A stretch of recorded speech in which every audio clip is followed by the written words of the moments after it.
But I'd wait till Josh gets back and look through everything out of order. Okay. So welcome on this 9th of April 2012 to the South Miami CRA meeting. I could ask people to put their cell phones into quiet mode or even quieter.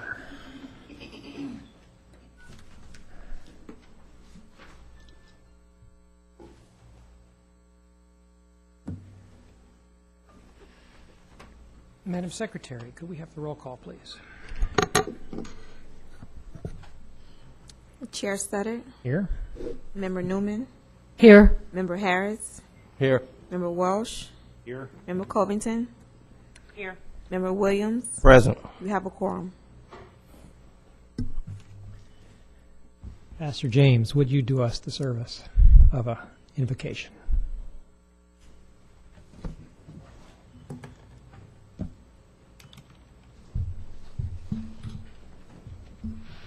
Father God, as we come tonight, Lord, to conduct again your business here on earth, we ask God for your guidance, for your wisdom, and that God, you will send your Holy Spirit to be the agreement between all of us that will keep us, Lord, on focus for what is important for this community and this municipality.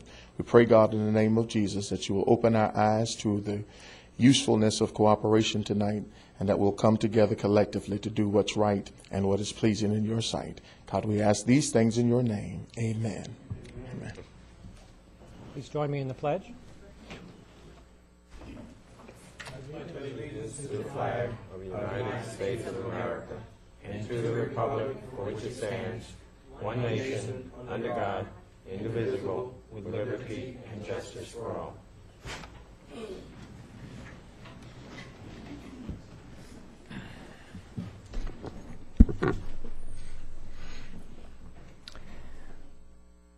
I'd like to call for approval of the minutes of March 12, 2012. Are there any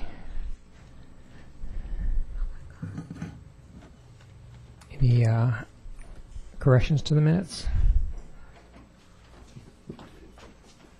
Approval of minutes, yeah. Okay, all in favor, say aye. Hang on. You have a correction? Yeah, correction, yeah.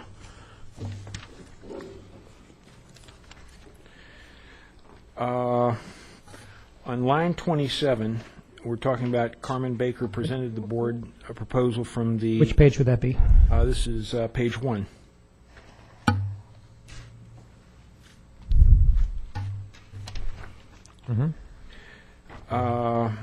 It starts, Ms. Carmen Baker presented the board a proposal from the International Data Consultants for the South Miami Community Center Computer Lab Revitalization. The computer lab is in dire need of updated computers. I'd like to add to this, board member Liebman questioned the hourly rate of, I think it was $110 an hour that he questioned for the work on it. And also, board member Covington, I believe you said that you would look into the prices of what was being supplied. You know, that was left out. You know, that was very important to this discussion.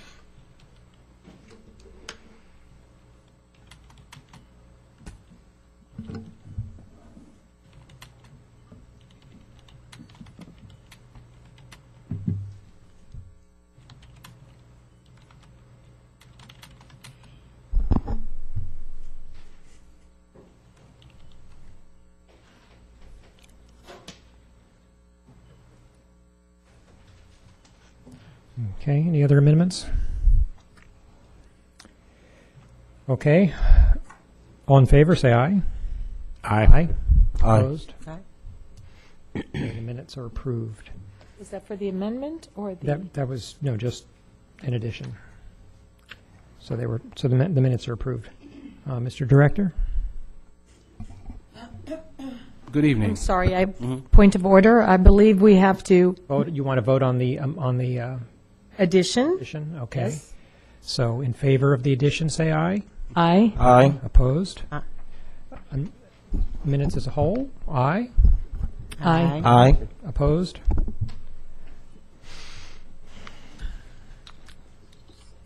Mr. Director, your report.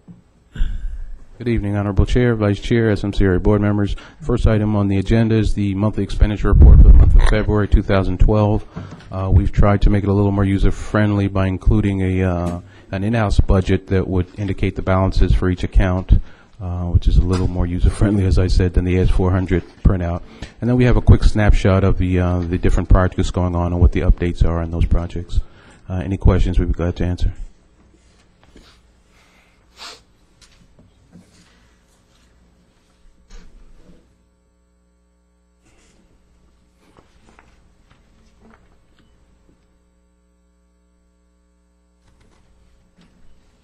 Okay, I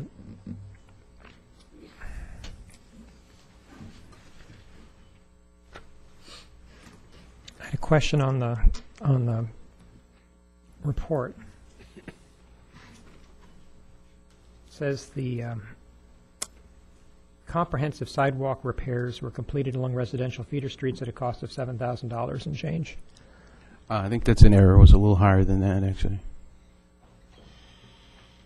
How much? I don't have the figure in front of me. I thought it was 15,000 or so that we expended for streets in the CRA area.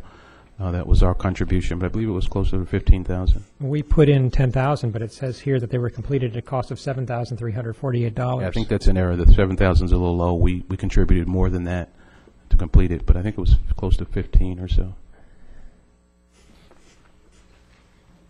Okay, how did we get that number? It's just an error, just a typo. A very specific typo that's nothing like 15,000 or 10,000. Right, that's what happens when you cut and paste sometimes, unfortunately.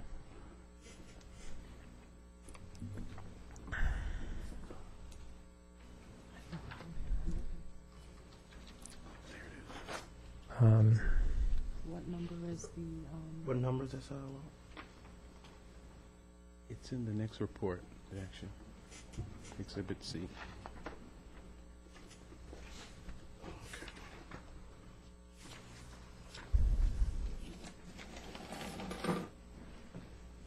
Street complete. GPS inaccurate.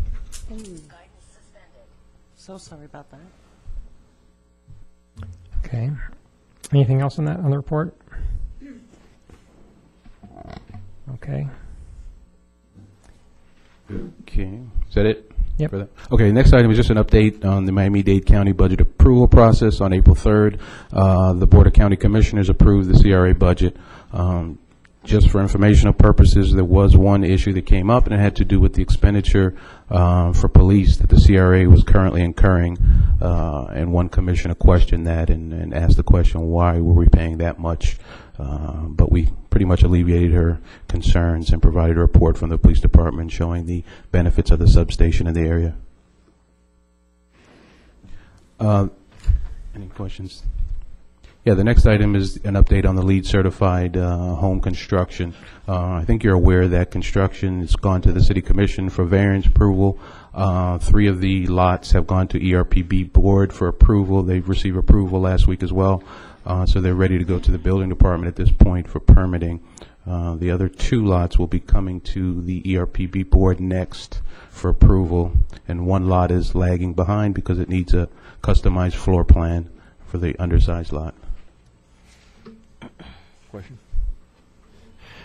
Yeah, Mr. David, you remember at the workshop on Madison Square, Board Member Liebman was asking, can we not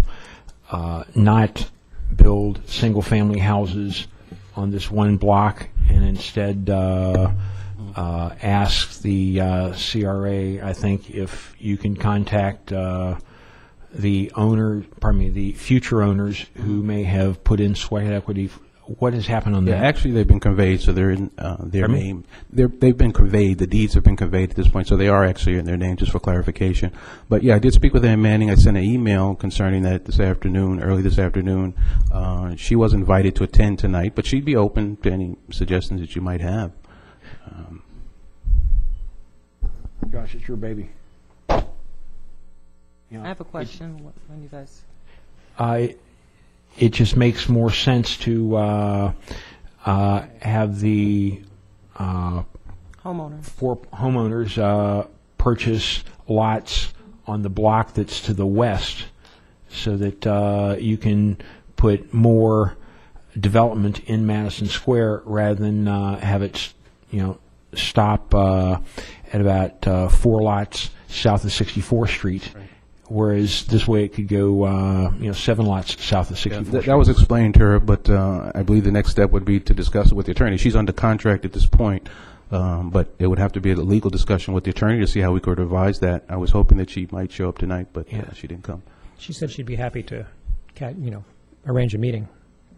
Yeah, that'll make Madison Square more viable. So we'll have to arrange a meeting with Ann. Do you understand? Okay. On that point, should we continue to proceed with these 3 homes? Well, the next step would be to talk to Ann and see what she's up for. Okay. I'm sorry, I have a question. Have there already been residents that have been told that they're going to get these homes? Yeah, it's my understanding that at least 2 are under contract at this point, and 1 was expected this week, I believe. But again, Ann could answer that questions because we don't have that in terms of public records. I did speak with Ms. Manning myself, and yes, there is a minimum of 1 of those 3 that has been in the process for some time. But she did state that she'd be open and to explore options. Right. And I'm assuming she's taken that into consideration because I emphasized the importance of the possible homeowners. So Yeah, I would think. that's hearing it from her myself, just. So the option for people who are not attending that meeting was to swap 2 small lots directly south of the main Madison Square parcel with 2 on the Marshall Williamson tract, which are slightly larger, which would put them in a quieter location with more land underneath them. So that's it might cause a delay. It also might provide greater value for everybody. Yeah, there would be a delay, at least 6 months to subdivide, but I have another question, if we're going to talk about the Madison Square project. Can you tell me how many residents attended this workshop? we have a sign-in sheet. I think there were a total of 16 to 17 people. Okay, but it was my understanding in talking to the outreach director that there were only 3 or 4 residents. Yeah, I at don't that have workshop. the count handy, but it could have been close to that number or more. Yeah, and this was a very bad day to have this, Holy Thursday, right before Easter, and so that's probably accounts for the poor showing of residents, and I don't think that's a clear representation of what the residents actually want. I think there was a suggestion at that night from one of the board members, or at least 2, to have another follow-up workshop. Yeah. Okay, the next update has to do with the workshop itself, and it's just a couple of the key points that came out of the workshop. Hopefully you got a chance to look at that, but if you were there, you know what the points were. And basically we outlined the steps of what's necessary from the planning department perspective to proceed in terms of changing land uses and zoning. If you have any questions, please let me know. And the next one has to do with the Bowman Scholarship, the annual James T. Bowman Scholarship that we offer. This is just an update to let everybody know that we're going to start taking applications starting May 1st for this annual program. The next item has to do with Commerce Lane. It's just an update report. I think at the last meeting, the board chair wanted a closeout type report for Commerce Lane and Progress Lane. We've included that in there. As we mentioned earlier, the next step would be the bid process to go out for bids. The construction drawings for both streets are completed at this point, and it's just a matter of going out for bids to get a contractor to construct. So that's the next step, just to let you know. And I had, as the minutes reflected, wanted to see those drawings. Did You want to see the actual drawings? Yeah, we have a set. We can. I think we can forward them via Thank you. email. Yeah. Pencil. Yeah, the next is just an update. It's an outreach report. If you have any questions about the community outreach report, I'd be glad to answer that. And there was a final item put on here at a request. I had Go ahead. a question about that. There was we spent quite a bit of time last month, Mr. McCants, on one resident who's behind in his or her utility bills. Is this the one referenced here? Well, good evening, Board. I did visit the homeowner in question. She did take advantage of the suggested resource through the Dade County program, and it worked for her. Okay. I also offered her the newest job listing that just came out a couple of days to kind of help her. All right? Very good. So that was settled. Thank you. Any other questions? I don't think so.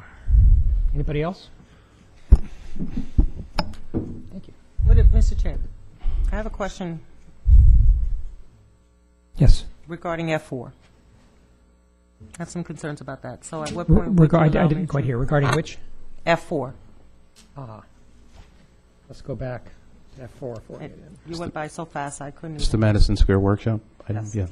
And I sat there myself, and clearly there was not a consensus of the community. We had a few persons that were there who spoke from their perspectives. What concerns me is number 9. We've already addressed number 6 with Ms. regarding Ann Manning and the lead housing. And I think it's vitally important to get not only you got a lot that's into that's invested into this. I would like to have a consensus of the people that would be affected if there was a grocery store there that lived within a block, minimum 2 blocks, with that type of traffic, since this is something that's being put down here and seriously being considered. Those individuals that would be closely affected by that store, because as you travel back further and further, you wouldn't hear anything.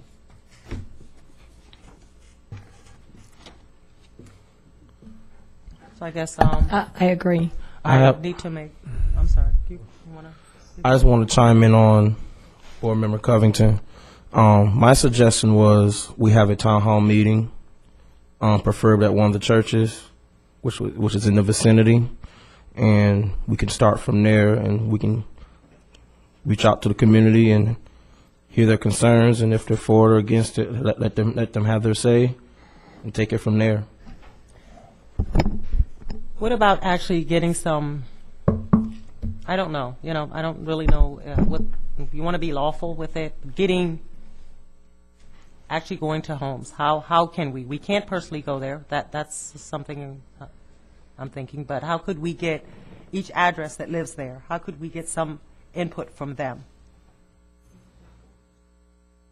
I'm getting some ideas from you here, from your commission meeting I watched Tuesday. So, but to really get a viable input from people who would be affected immediately around that, if that was to happen, how these people would feel.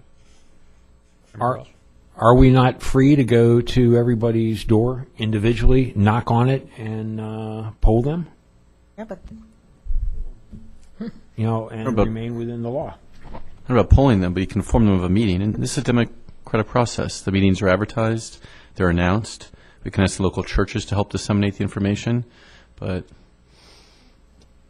just like any other area, it's advertised and the word will get out. Those who want to come will come.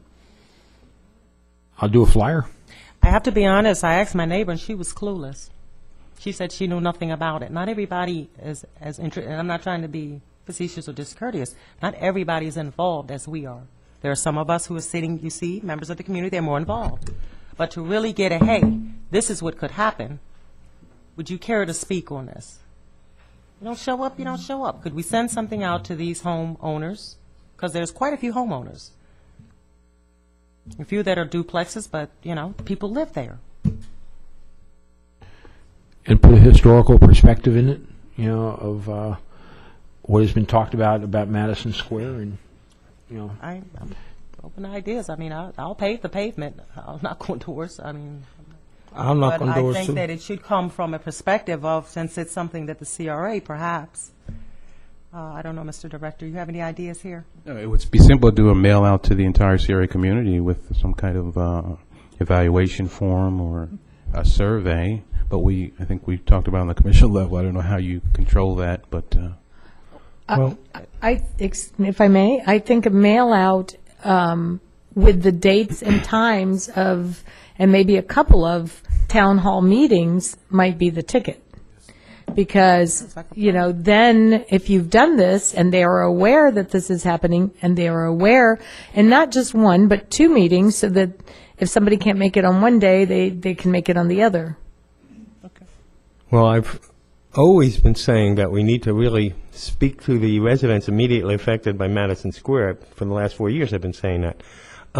The charrette that they had, which was heroic, using Simon Codrington's terms, got 240 residents to show up, but it was in 1992. Right.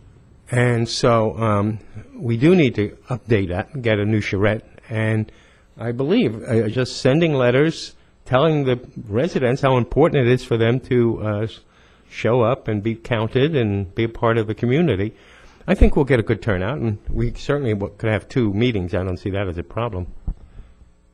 Can you make a motion just on that? You can. I'd like to make a motion requesting that the director move forth with a suggestion, send out at least 2 mail outs, providing 2 different dates. Sure.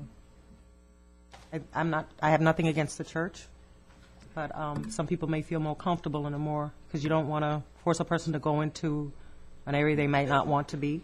Just because I go to church every Sunday doesn't mean that my neighbor may, but maybe the community center or more local.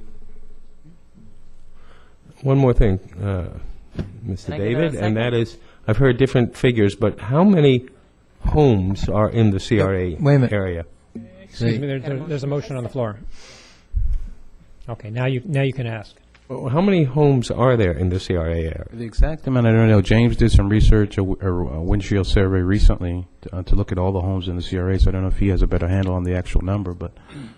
Roughly? Well, the city's 2.5 square miles. The CRA's less than a square mile. And I can't give a precise number. I have to go back in my files. But the actual number of single-family homes, excluding multifamily rental apartments, is just barely over like 100 something. Okay? If it's not too many homes in the CRA, not single-family home ownership homes. Okay. But I'll be able to provide you a better count. Okay. We can email Thank it you. to you. I do about 580 flyers to cover the CRA. You include the duplexes, you include Yeah. the apartment complexes, you include, Without doing Sierra Railroad without Commons. Valencia and without Red Road Commons. and then you got the actual railroad apartments over there, and then you got another little apartment complex right off of 66. Yeah. Okay. And then you got one right off of 59. So we got a lot of multifamily dwellings. About 600 flyers will cover it.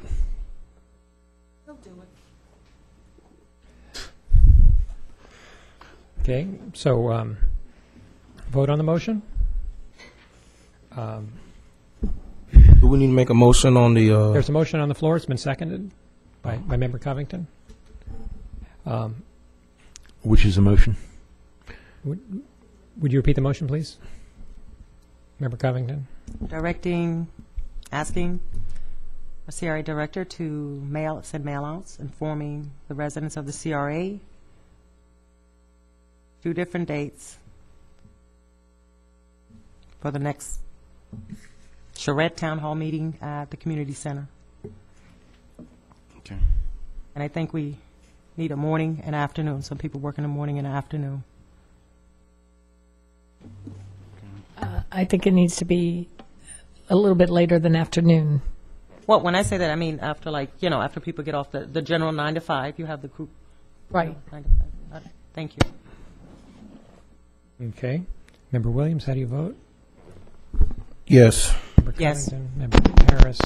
Yes. Member Welsh? Yes. Member Liebman? Yes. And Member Newman? Yes. I vote yes. So we will do it. Next time, with written notice. Next item. Yeah, there was one more item that was placed on the agenda that, at the request of one board member, had to do with the lease between the CRA and the South Florida Workforce and Wheat and Seed. It's more of a legal matter on who has control of the space and access to the space, basically. So if you'd like to ask the question of the attorney, that's...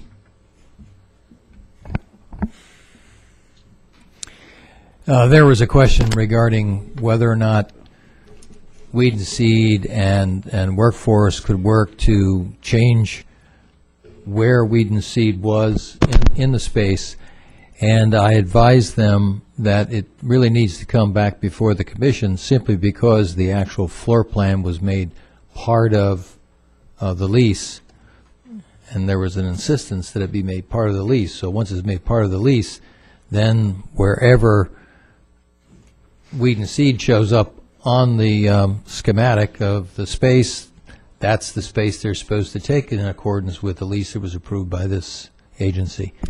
So I suggested that it come back before you to get your approval. If they want to change it, tell them bring it back to us. Didn't hear you, I'm sorry. I said if they want to change it, tell them to bring it back, give a proposal of what they want, and we'll entertain that as a body. Okay. Mr. Turney? Report. I have nothing to report with regard to the CRA. Thank you. Public comments are open.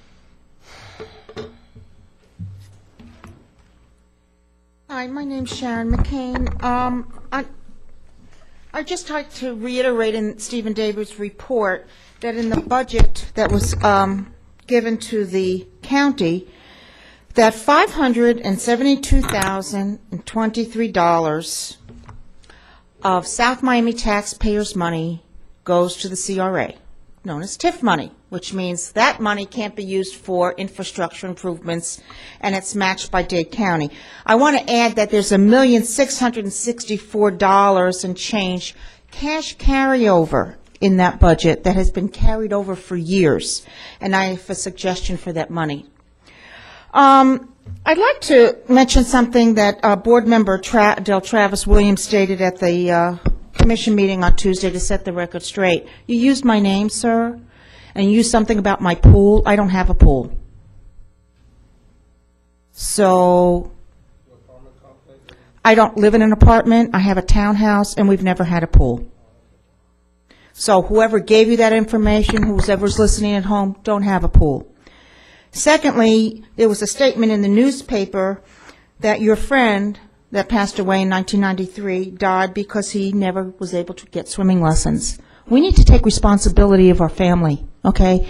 No city should be held responsible for anybody's drowning, okay? That's what we have parents for. The lessons are being held at Barnes Pool. This pool's not going to be built, if it's built at all, for another year. Parents need to dish out $30 for survival swimming lessons, 5 days, and they can swim to the side. Mayor Stoddard, you stated something in your Facebook page, and you gave erroneous information to the residents of this city. You stated that why don't we bus the kids that need lessons to area pools? And you stated that there are driving costs and that they need parental permission, and there's limited free swim areas. Well, you had no problem approving OCA's contract that only allowed the residents of the city 2 hours swim time a day. Secondly, you need parental permission for swimming lessons anyway. And thirdly, we have 18 passenger vans at our city that are driven by employees of the city.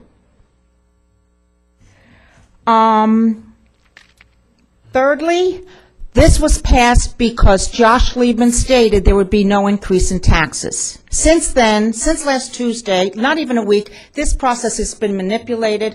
I'm only going to point out Bob Welch's name. In front of you, this gentleman passed and met with C3TS and provided you with a letter when he knows that there was an RFP done, there's a cone of silence done, the bids haven't been open, and he did and went beyond what is the city manager's job. This is the company that did work for the city that we had to redo. This is the company that charges $200,000 for the original plans. You need to stop, Bob. Then you bring people in the newspaper article Sunday, it says you're looking for a third firm to manage the pool. That's not your job, Bob. That's the city manager's job, because the expenditures and the $50,000 that Vice Mayor mentioned includes the pool manager, includes the lifeguards, includes the liability, includes the chemicals. That's what the $50,000 is. You're not the city manager. You vote on what he presents. You are not Bob Bicycle Bob. We have a project coordinator that sends out letters to the CRA, and it needs to stop because you now have an ethics problem. And you better not go like this, because you took an oath of office to obey the laws of the charter and your position, and you've broken every single one of them. Thirdly, Vice Mayor Liebman, we need to put Stoddard and Welsh in their place today, because in here, he's stating in his Facebook page, he said, we'll try and not raise taxes. There's not going to be taxes raised, okay? You promised us, so we need to keep it to 50. One other thing. In Resolution 2, it states that the 2012-2013 tax instrument finance revenues for $50,000. That means every year this needs to come back to see if the CRA are going to fund it. I suggest we utilize till 2020 when the CRA sunsets. And thirdly, on the second page, it says operation for at least 10 weeks. That wasn't the proposal. It was 10 weeks maximum swimming. Thank you. 10 weeks.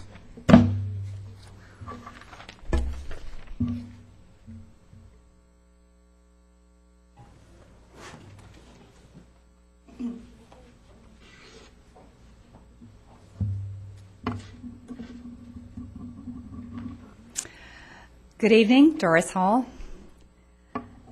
May I call your attention to, firstly, the different plans that are inside of the boundaries of the CRA. It's not just the CRA plan itself. It is the Urban Revitalization Strategy Area Plan as well. What does that basically involve? Different federal and state mandates. State Statute 163 is very much in play with the CRA, but when you're dealing with an urban revitalization strategy area and CDGB funding, you're also dealing with United States HUD regulations, fair housing regulations, compliance regulations, and to make sure that the plans flow and are synchronized with the requirements of the federal government. So when you're looking at the pool, would you be kind enough to take a look seriously and separate the two, because you have basically some overlay zoning going on. But I think what you're finding is that tonight you're going to see a request for $50,000 more from the CRA for the pool.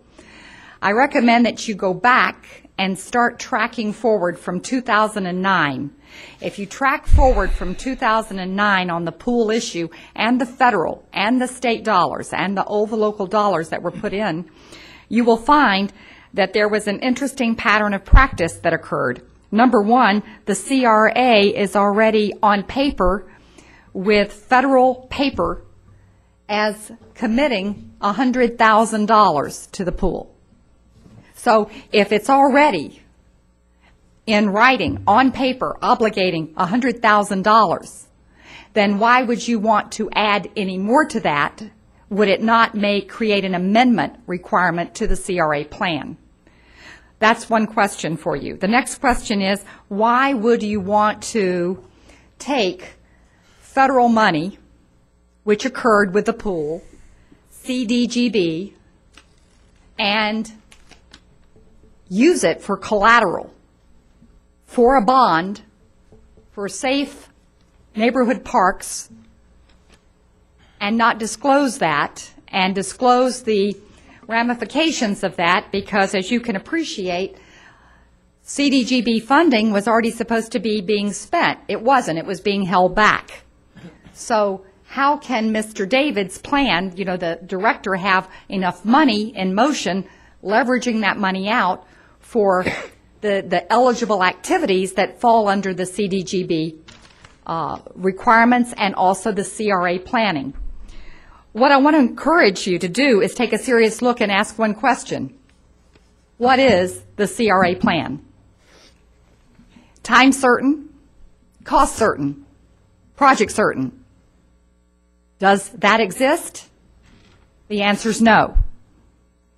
Please do not go back and keep going back into the charrette mode when there is a requirement to go after the stats so that you can formulate the reality of your housing element, concurrency, and the other requirements. You've just made a commitment to do that.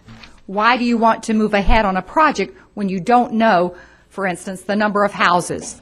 The findings of necessity never received a full consideration.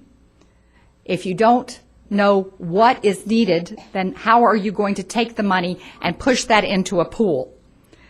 The other thing that's very disturbing is $5 million that's sitting of surtax dollars that possibly should have gone towards the CRA plan in the first place for the housing element. Might even be able to be used for Madison Square. Why is there $5 million in surtax money sitting in the hometown station project while certain parties are under indictment? Is that a waste of money?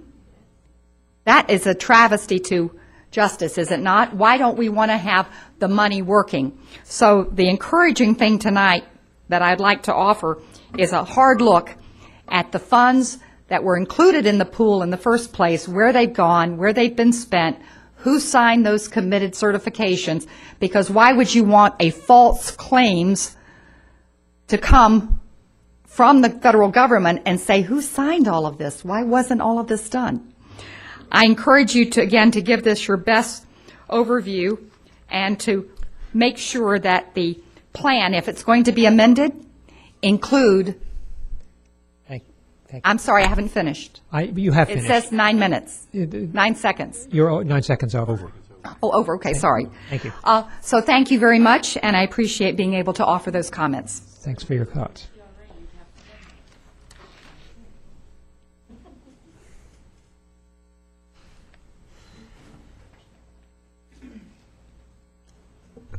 Good afternoon, Levi Kelly. I'd like to thank this young lady for some of the insight. I'm sitting there listening to some of what she said. Some it's on point. Some I know is not the fault of the CRA. It's been because of changes of administrations and holds up of projects and so forth, and politics has been involved in trying to get some of these projects done. I do know for certain that I have questions that relate to the original monies for design. I'd like to know where that money went to also, and why we need to go back now and do an additional request for more monies. I think the design of the original design was one that was very simplistic. It could have easily been done and captured, and we should have been swimming 2 or 3 years by now. I think that we have an opportunity, and by the way, I just want to thank those who did show up at the meeting the other night. I think that was a good starting point. Everybody was pretty respectful to one another, and we were able to talk as civilized people for a change. And I think that's a good starting point. I think that we also need to, as Commissioner Newman indicated, send out a mailer that everyone at least is notified. And simply the fact is that I think James and his folks do a good job of notifying people, but people aren't going to show up if they want to show up. And we found that to be the case over and over again. No matter how much you notify people to come to an event or to a meeting, if it's not in their interest or something they don't want to do, they're not going to show. So I think this effort would be a good effort. But I think once that happens, we need to move the needle. We need to go forward and do what we've agreed to do.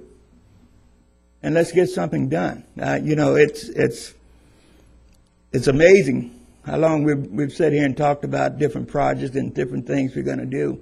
But we got money sitting in the CRA that can't be moved because people don't agree on anything. And that's the simple truth. So I think we have an opportunity. And to listen to some of the rhetoric around as to why it shouldn't be built or why it should be built, we need to get beyond that. If this community and this diocese is committed to doing a pool, let's sit down and get it done. I mean, it's a waste of your time. It's a waste of the people who are concerned about the community and making sure things happen. It's a waste of their time to play this political ball. And I think that, unfortunately, that's been overplayed and needs to stop. So I would like to, again, encourage you to think this thing through and to make sure that we know exactly. And let's be more transparent with our funding and know where everything is and where it's going. And I think we can eliminate a lot of the rhetoric and noise that goes on here a lot of times. Thank you.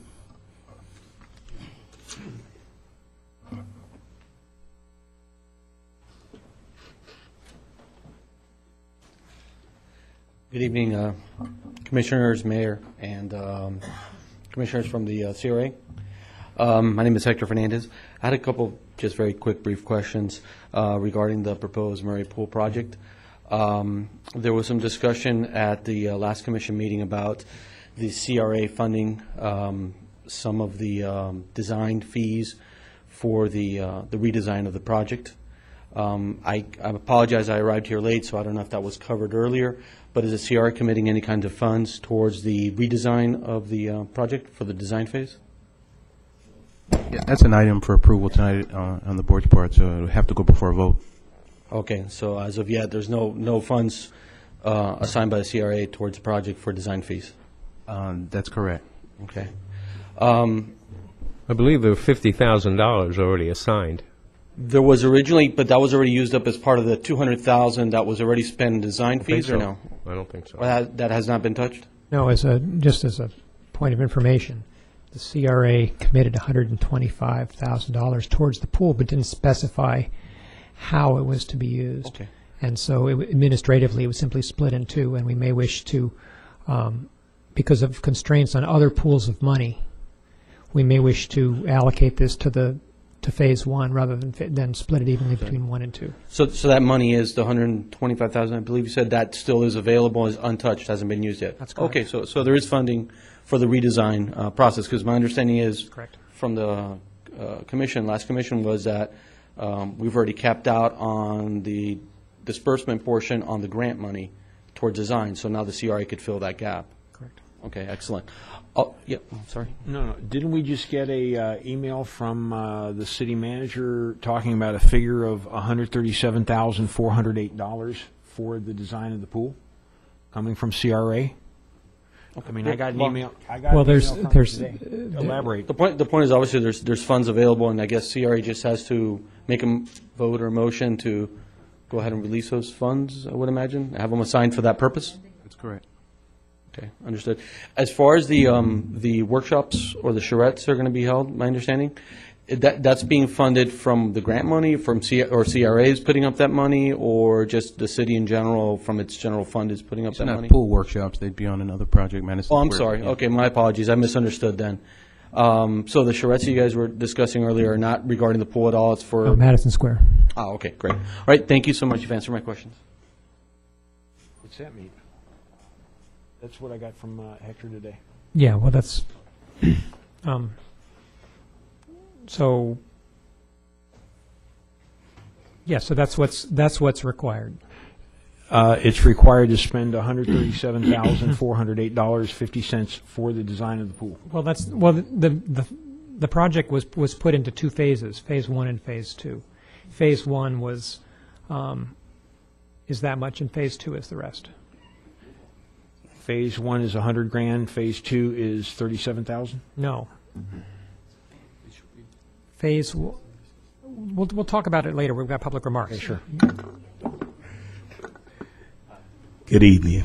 I'm Pastor Pope from Church of God in Christ, South Miami, 66th Street, 5990.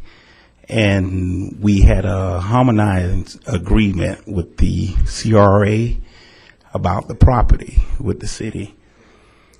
And we love the beautification of the street, but it did take away some of the parking we can't use as parking. And when the project took place, it did damage the harmony of our parking area. And when it was replaced, it was under that harmonized agreement that we would make that front of the church back even, restore the harmony back. Now we have new pavement and old pavement, and it just looked like an unfinished job. The street looks great, but our parking area looks real tacky. Improvement from 59th Place to 61st Court. A couple months ago, I brought this in my report as to the harmonizing agreement. We talked about it briefly on the dais. His particular church sits right off of 59th Place, which is the House of God in Christ. Church of God in Christ. Church of God in Christ. And what happened when the road was being repaired, the level of the street was really too high for his property. So a harmonizing agreement had to be signed with all the property owners, but especially in his case, because he couldn't even get on the property without a buffer coming down. It was much more than, I think it was about 6 inches plus. So it was a dramatic drop. You couldn't drive a car on it. So after the harmonizing agreement was signed, we went out there, we met with the elder and his wife, and we talked about it. And we can see some of the discomfort. He did have a case. So what we did, after the harmonizing agreement was signed with Public Works Director, and mind you, this is a city project. We put money into it. We just buffered the approach into the parking lot. What that did, that created a little, new asphalt with old asphalt, and it created a little dust working onto his property. And we got pictures of the dust that went onto their new carpet in the church, so they had a good gripe. And I guess what he's doing now, what we're looking at after the finished project, we found out that portion of the property that we owned has been somehow given to the CRA. So we got an issue here where we talked with the attorney, Attorney Pepe, and we sent letters to the mayor's office also, and this has been about 2 months ago. And nobody has, the attorney did contact me, and he asked me to mark off the property that I was stating that belonged to the Church of God in Christ. And that's been 2 months ago, and he hasn't returned any reply yet. And now they put a bar up. Don't forget about the bar. Yeah. And now that piece of the property that CRA says theirs, they put a bar there where we can't even enter in with vehicles. Your parking lot. Yes. Hey, James, just for clarification, while you're there, what happened with the board-approved funding for harmonization? Has that work been completed by Public Works? And is this something additional? No. No. What we approved is done. Okay. For the harmonization part, it's done. It only goes up maybe 3-4 feet into the property, and I think in your case it went 5. Just the ease the harmonization part of coming onto the property. Now, what he's talking about is property that we have already gotten approved for tax exempt. That is 2 little small spaces. So going back to the harmonization, is this in addition to what was done with the harmonization that the board approved? Can I speak? No. What happened it's two issues going here. They removed the water meter that should have never been removed. So it created a long strip about as long as this hallway here, and that looks tacky. And then the new work that they did, you got a new piece here, they got a new piece here. Now the harmony is all gone. If it was all one color, one look, it would be fine. And all we asked for was it to be painted. We didn't want it repaved or anything. Just 5-gallon bucket of coating just to coat it. That's all we asked for, to cause the harmony to come back. And we didn't feel that we were obligated from what the city did to correct the harmony. And that's all we were asking for. So is that in the asphalt pavement or in the sidewalk? It's the asphalt. Got it. For the parking lot, the actual parking lot for the church.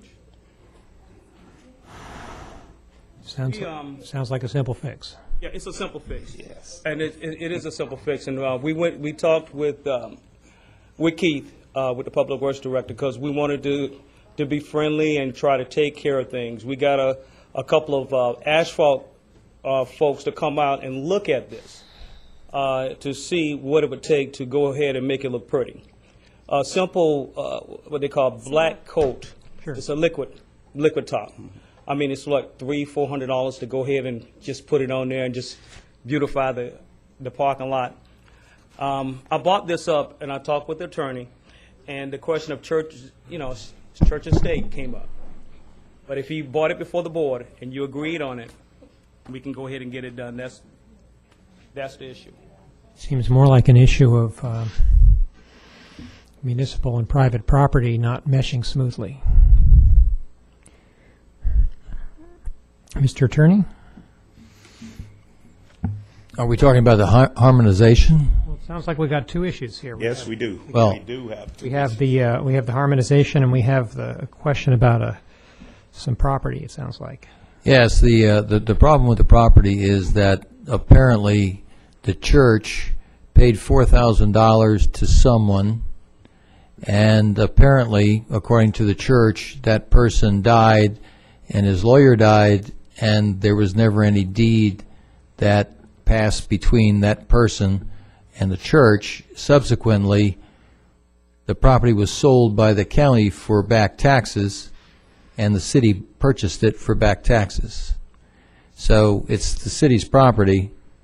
Fact that the church paid $4,000 to someone, I haven't actually done a title search to see whether or not the person that they paid the money to actually owned the property, and then how did the property get from that person to, I believe it wasn't the person who died or his estate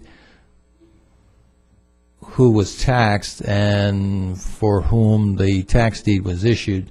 But in any event, a tax deed was issued. I would have thought that if the church had bought this property, that they would be checking to see about the taxes to make sure that the taxes were paid.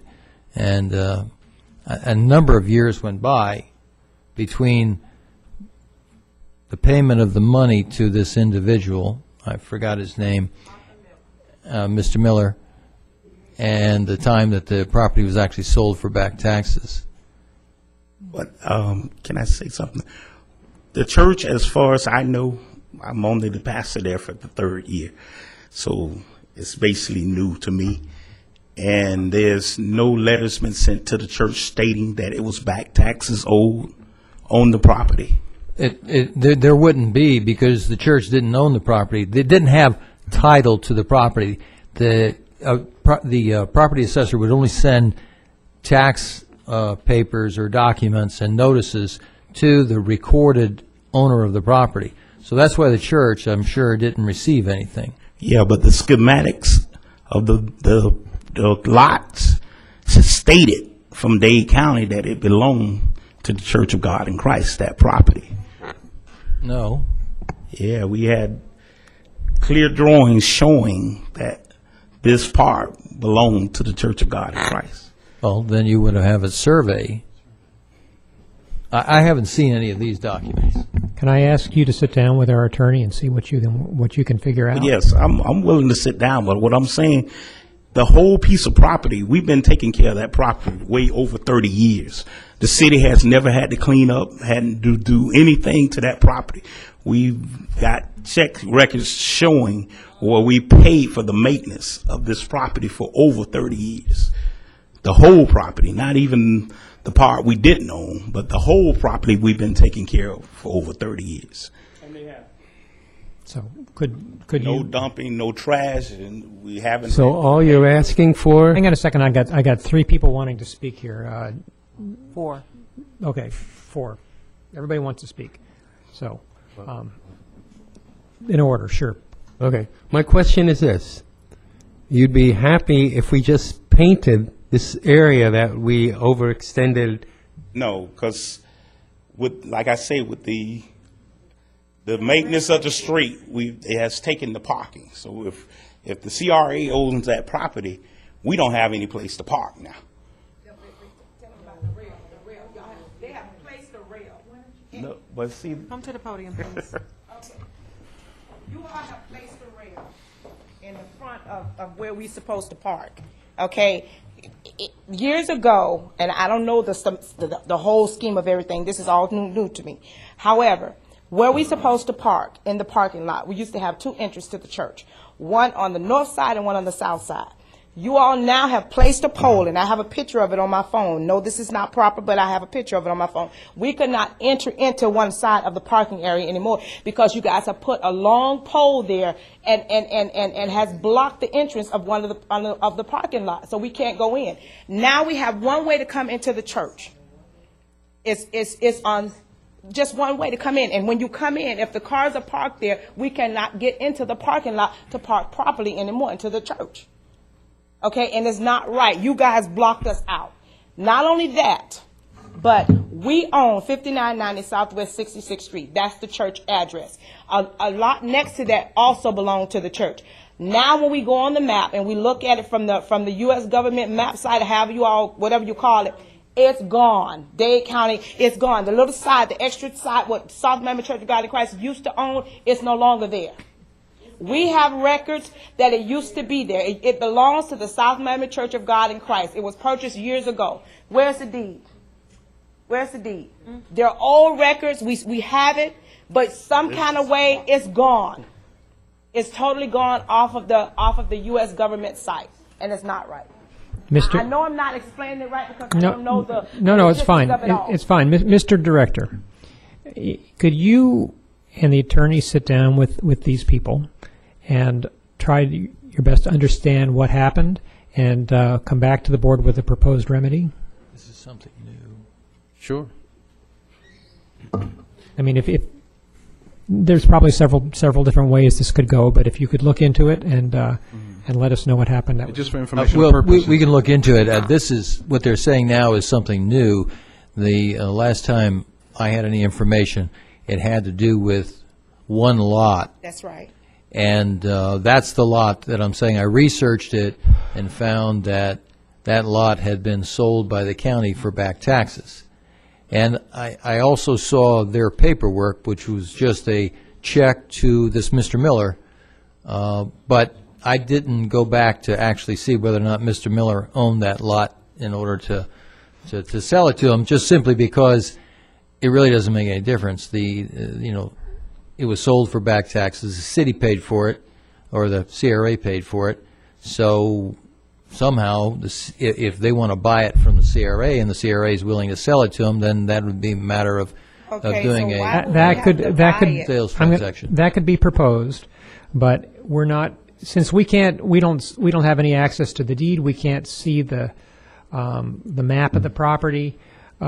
It's a little difficult for us right now to get our heads around this. I don't think we're going to come to a solution tonight, but if you and our staff could sit down. But we have it. Excellent.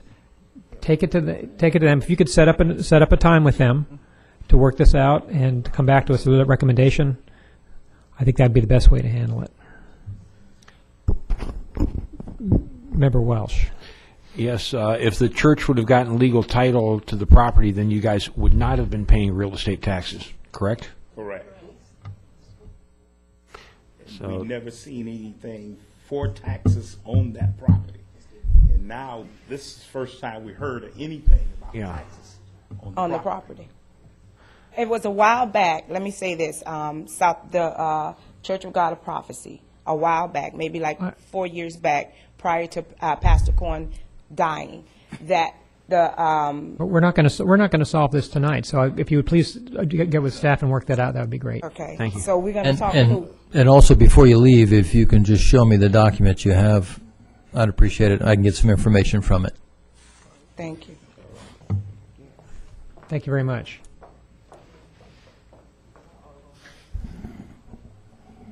Anybody else?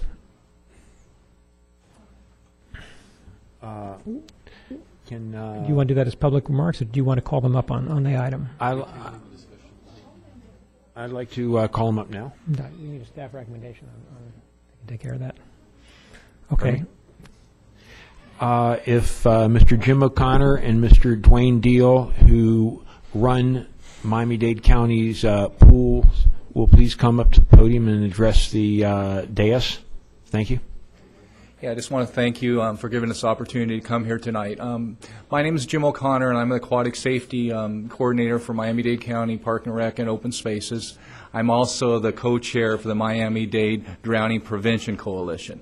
Okay, so first of all, I just want to thank you for just noting the importance of offering learn-to-swim programs for the children in South Miami.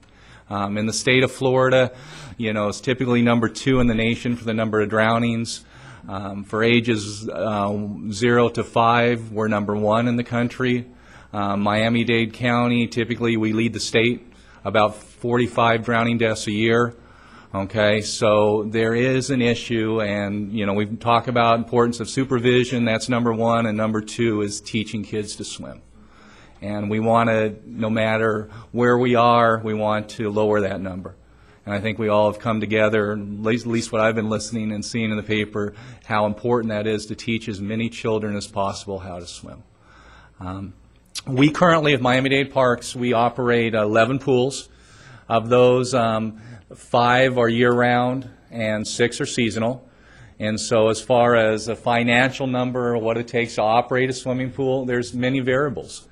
You know, and that's what it comes down to: the size of the facility, the amount of staff, the type of activities you have in at that facility. All that is going to be a variable of how much cost that facility costs to run. There is going to be some type of a financial burden on the city, though. Okay, and I'm going to be honest with you, to run a swimming pool. So I'm just here, you know, and really our department is here just to help you in any way we can. Answer questions, you know, come to the table and just help you trying to get a pool, because we feel it's very important. Did you have specific things you?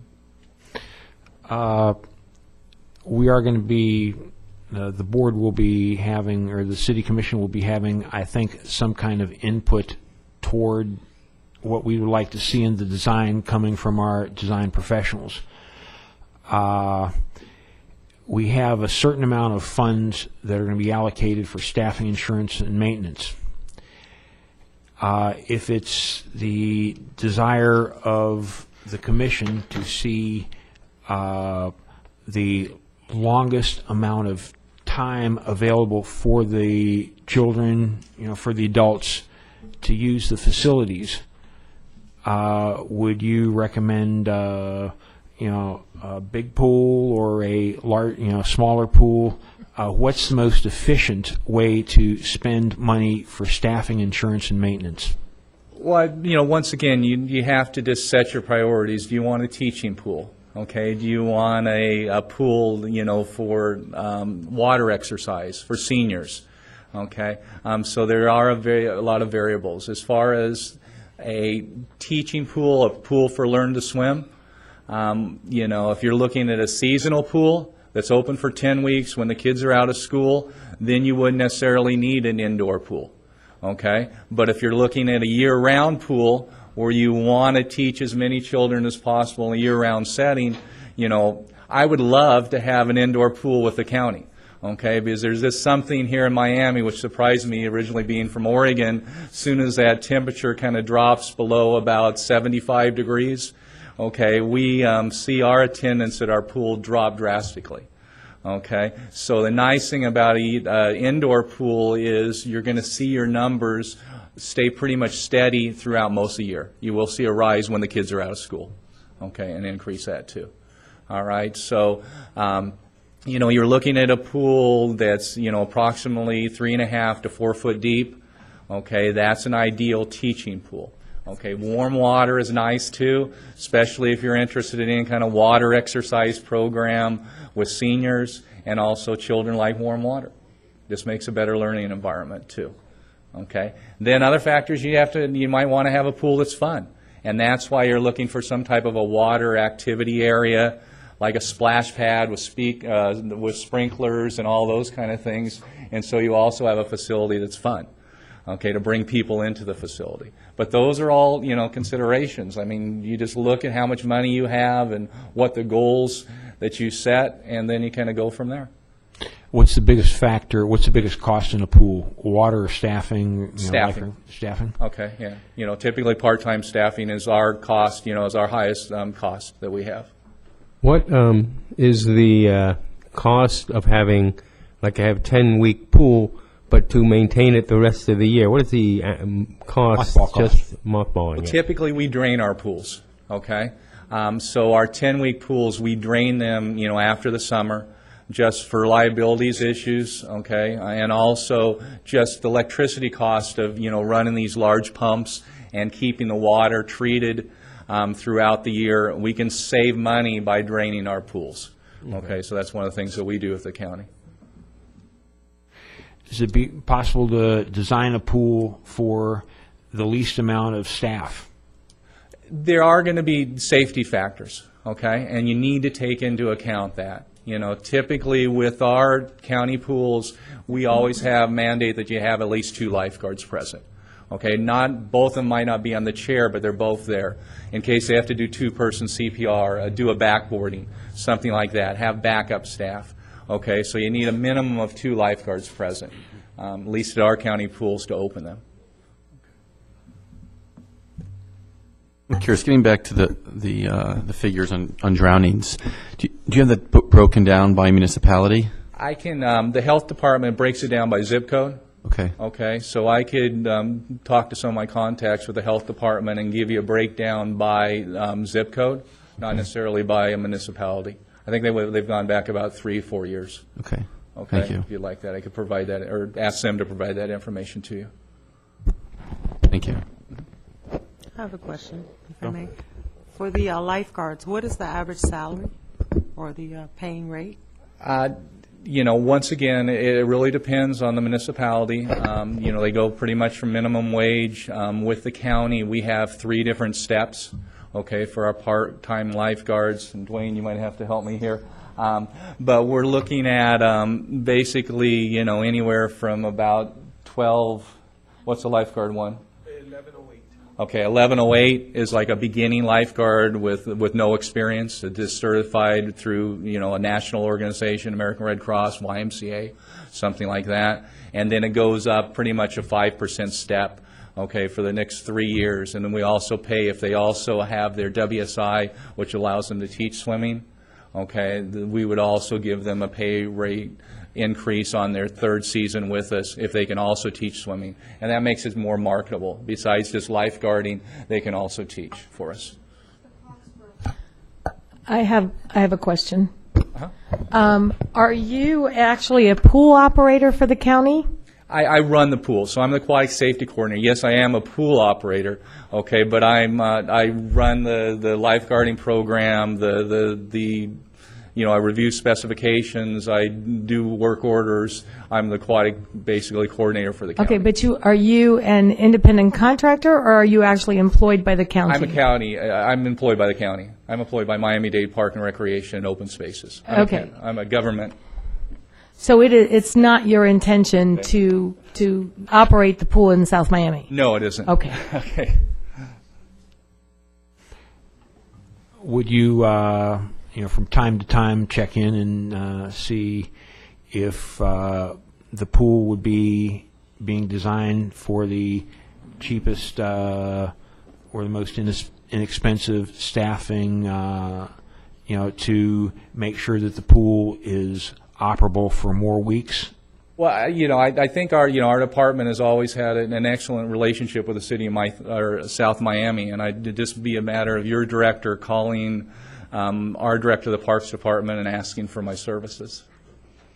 Okay. Thank you. Very good. Thanks for coming out this evening. Thank you, sir. We appreciate your hearing from people who've done this before. Thanks. Anybody else? Then public remarks is closed. Thank you, everybody, for coming this evening and participating. Do we need to take a few minutes break, or are people good to keep moving? Move it. Okay. Item 1. Item 1, a resolution relating to the South Miami CRA area park improvements. Authorize a modification and use of previously allocated fiscal year 2011-2012 funding in account in the Murray Park Community Pool Construction Account for the use of Murray Park Pool Construction Services to Murray Park Pool Design and Construction Drawing Services.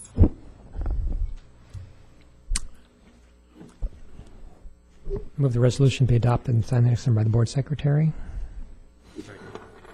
Any discussion? I had a lot of discussion on this. I just have a quick question. May I? Did I just say I got one? Okay. Just come on. You have the floor. Thank you.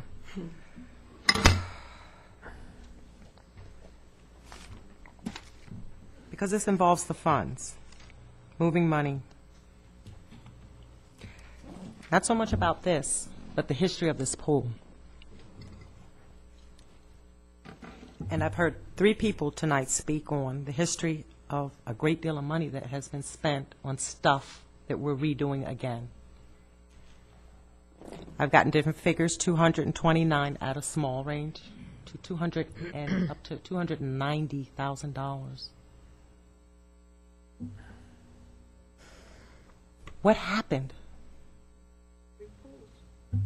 I couldn't call anybody here because, I couldn't.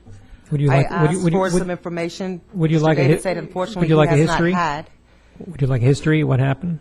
Yeah. Okay, so there was a plan that was done for a rectangular.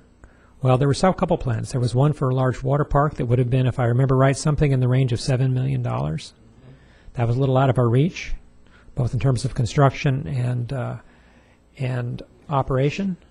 There was a smaller plan that was done for a pool that would have been a very good training pool for high school swim racers, complete with bleachers. It was pretty harsh. It didn't have a shallow area for children. The commission had sought input into that design early on. It had not been brought to the commission until it was at the 100% design phase.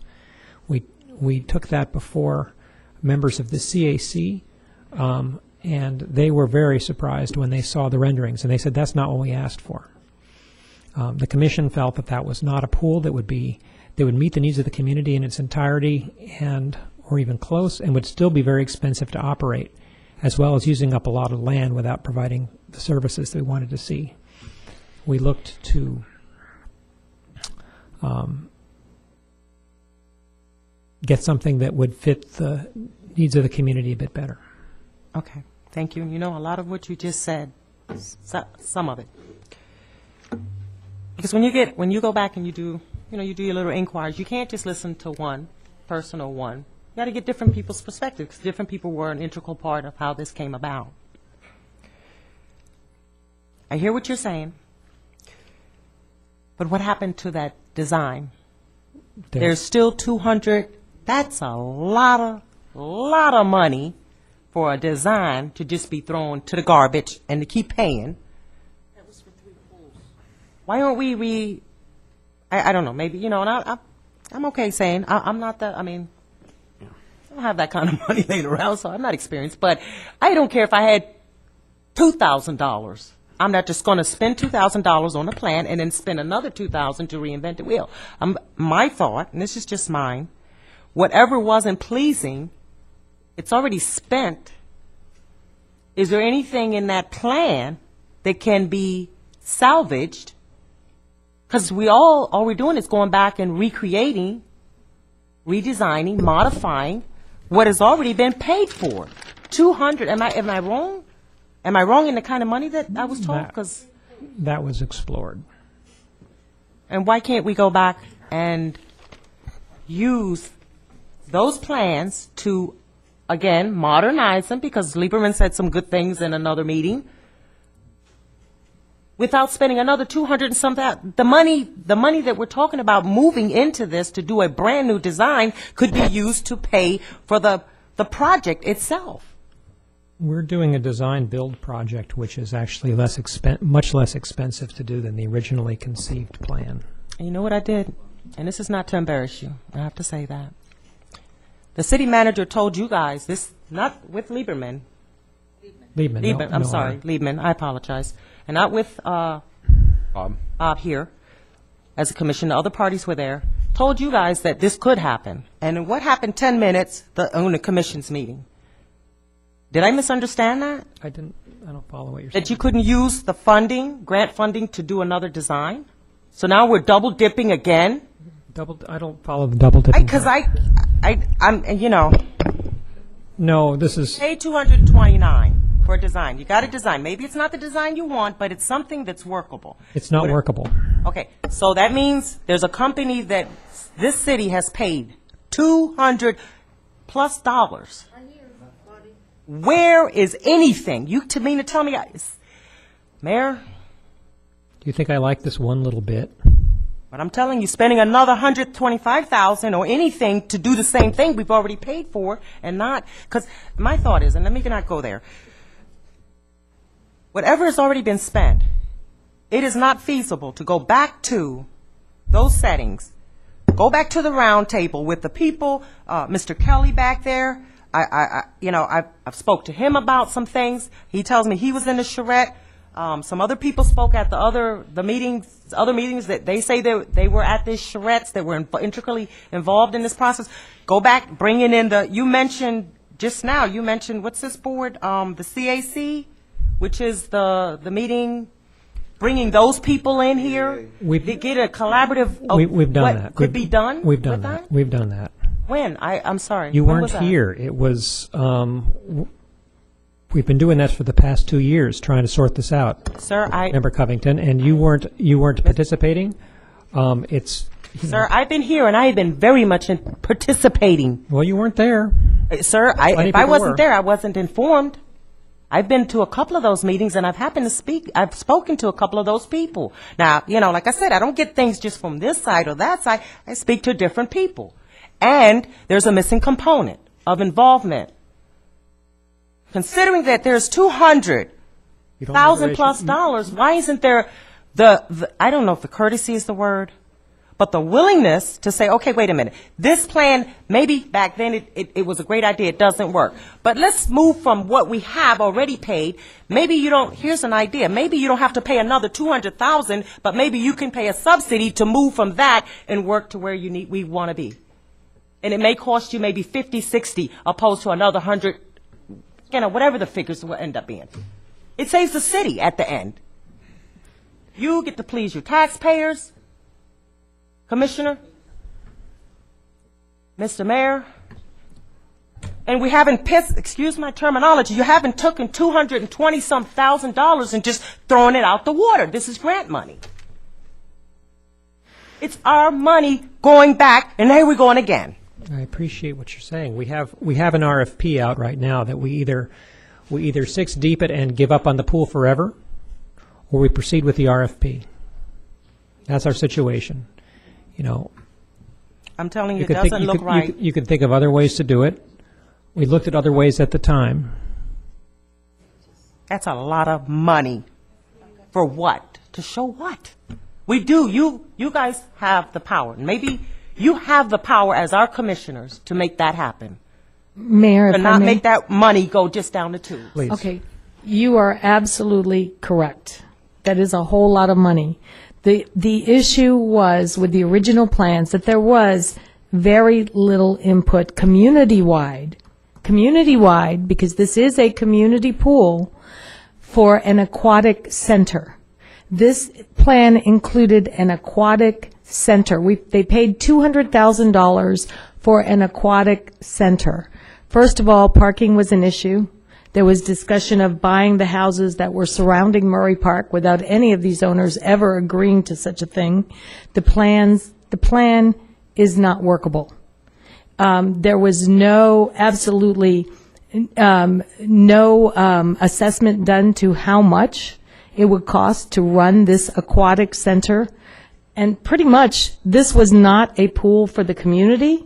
These were pools that were going to be used to lease out to different entities.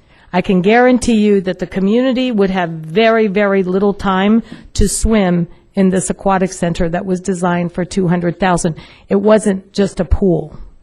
It was a multifaceted aquatic center, similar to the one that just closed in the Keys because they could not afford to maintain it.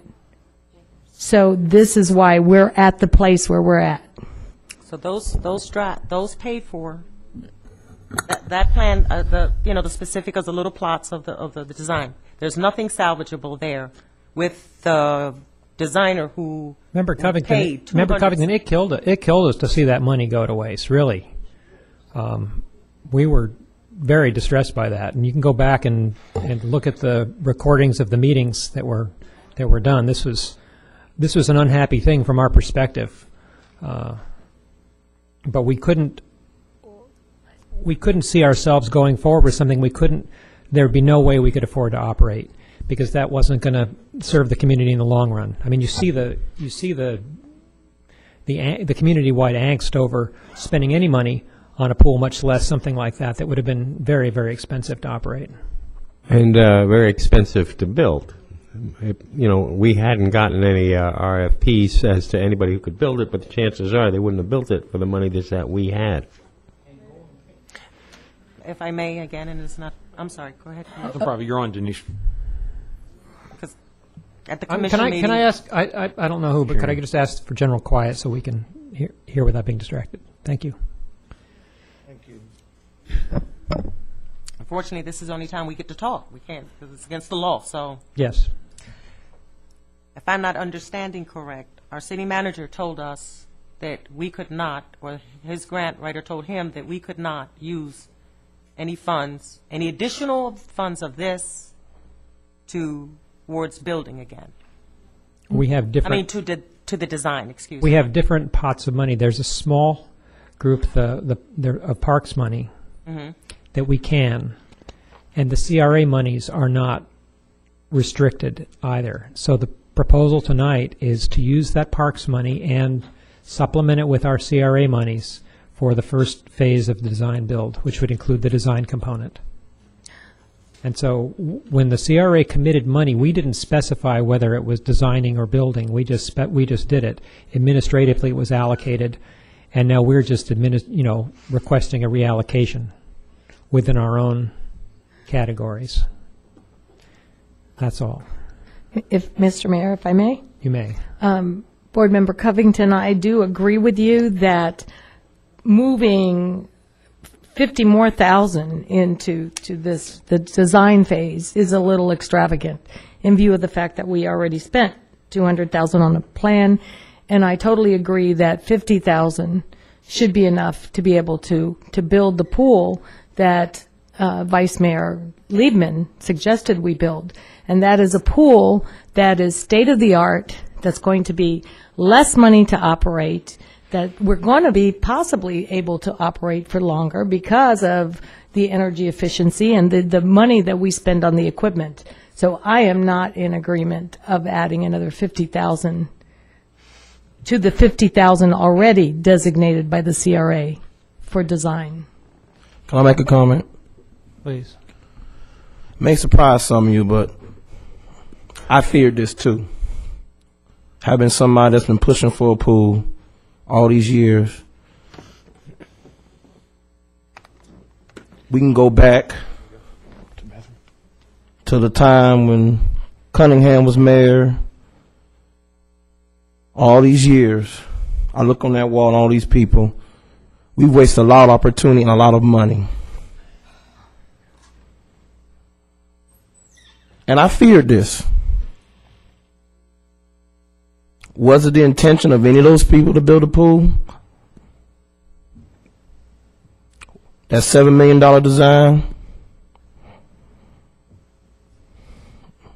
that was first proposed, the Aquatic Center.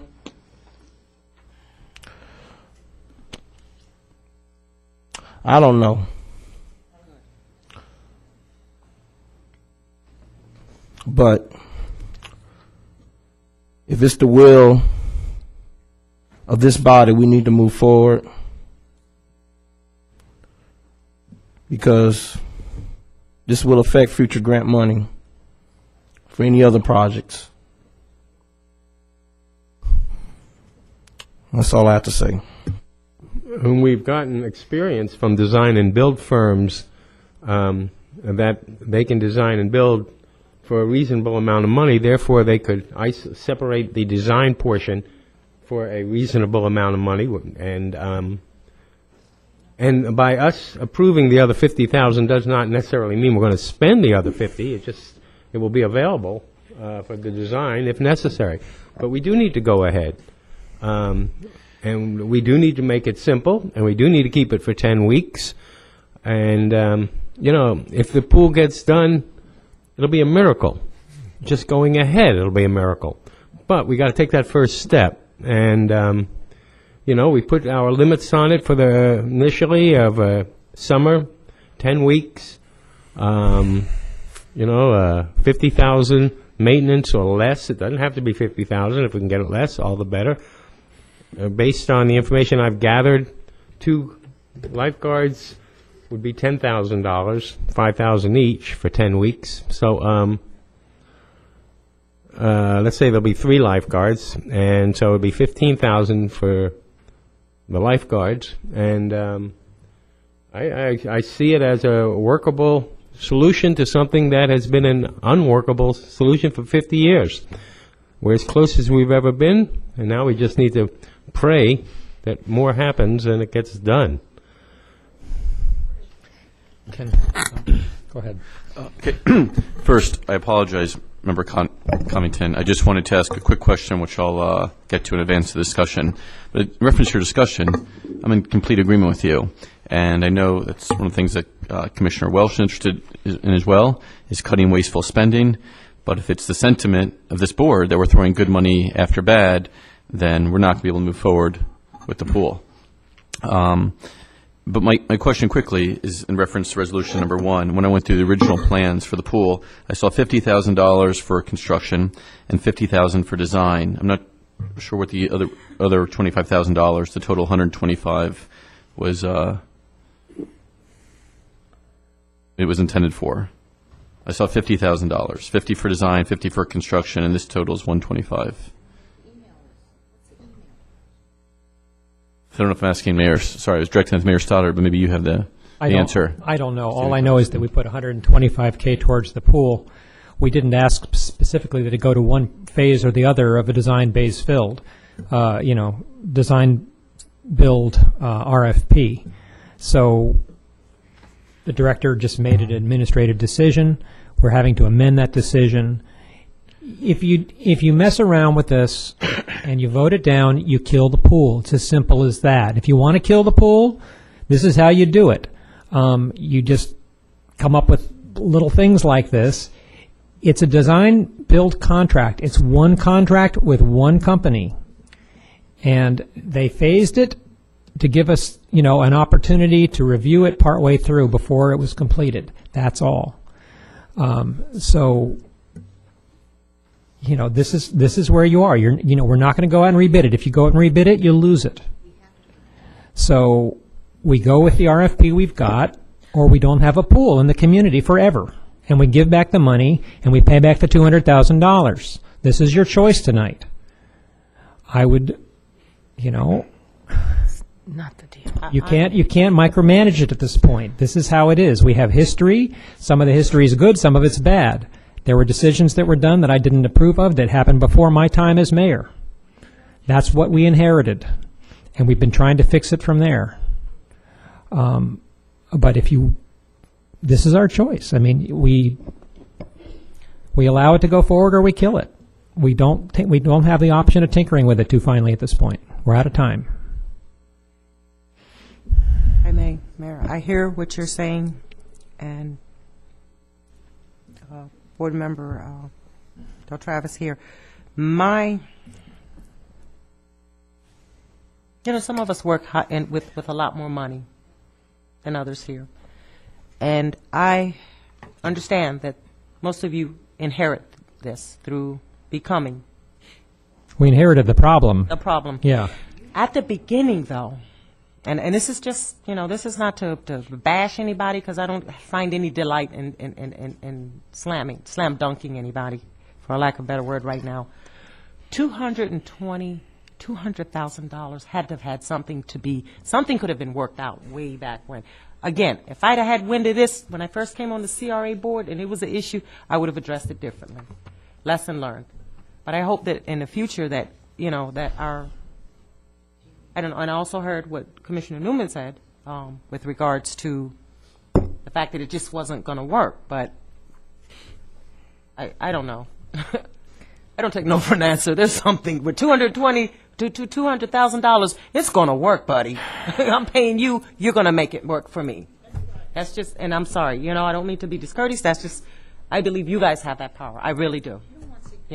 Maybe at least moving forward with decisions that you guys have to address. But let's do what we got to do, I guess. We're not going to untangle that old history and set it right tonight. We don't have that power, but we do have the power to move forward on the pool, and I propose we've just voted at this point. One more. Member Welsh, go ahead. Okay. We may not be out of time. Does everybody know that we're asking for more time from CDBG, and we may get it? And if we get it, it would be sad to see $137,408.50, all of that go toward design.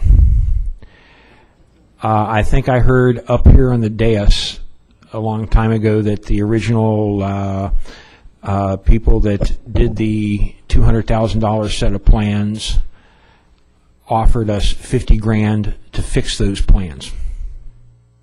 And should we get that extension of 6 months, that would give us plenty of breathing room to ditch the RFP for the pool design and build, and put out 2 separate RFPs, one for design and one for building. If, in fact, that what the mayor stated years ago, that this one company offered to fix the plans for 50, 60. Well, pardon me? 60. 60, okay. Then I'm sure that if we put out an RFP for just the design, that company would probably win the bidding.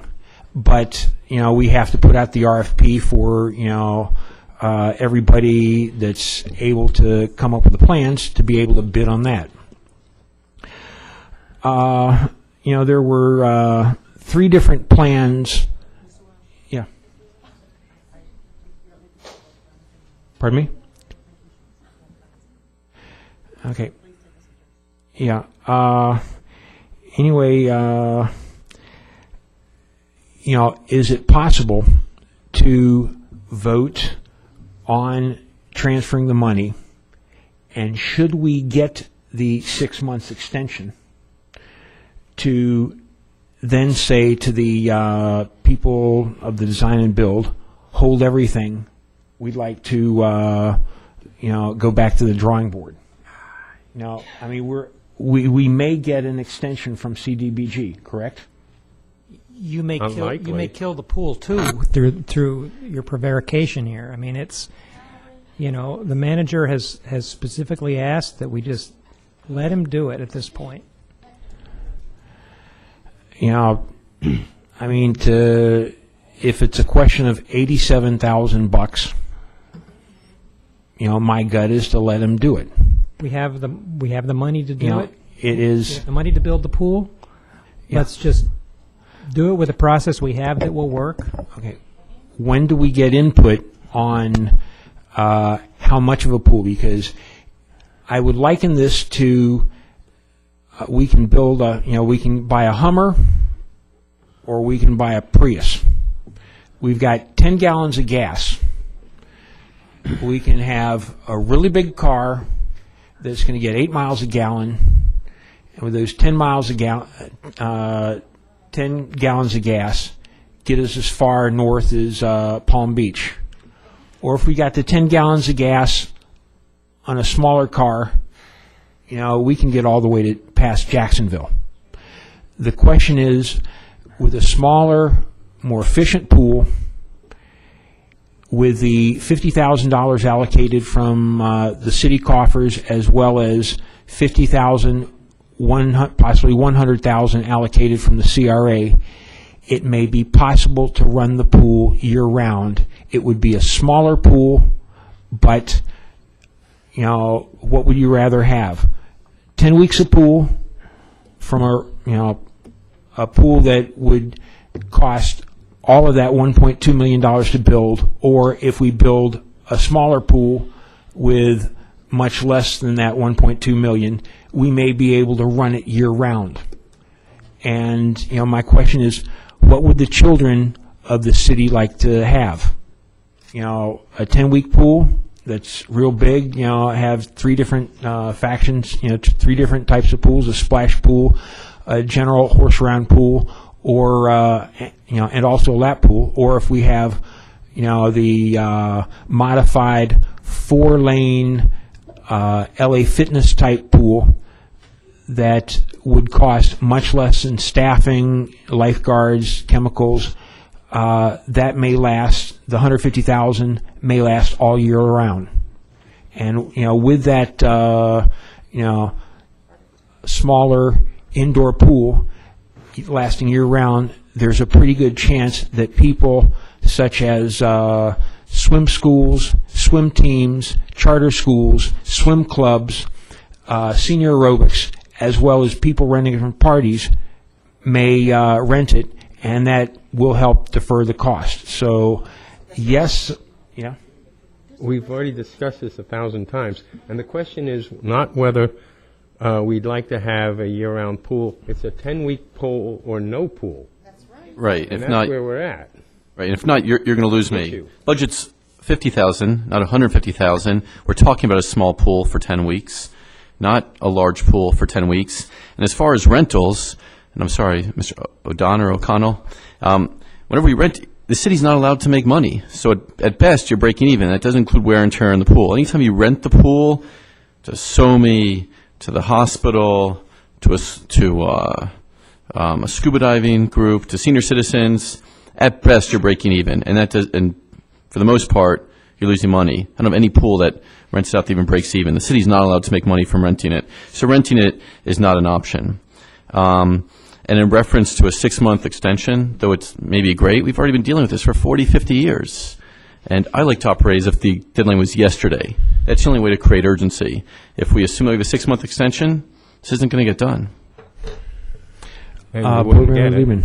Okay, can we vote, please? Can I respond to Lehman, to Josh, please? You're not going to change his mind, I can tell you. Or mine. Okay. We did vote on 10 weeks for the $50,000, and it would stay open if we could find more money. That's what I understood that we voted on. Sharon, you're not part of the discussion. So. Call the question on shifting the money. Member Williams, how do you vote?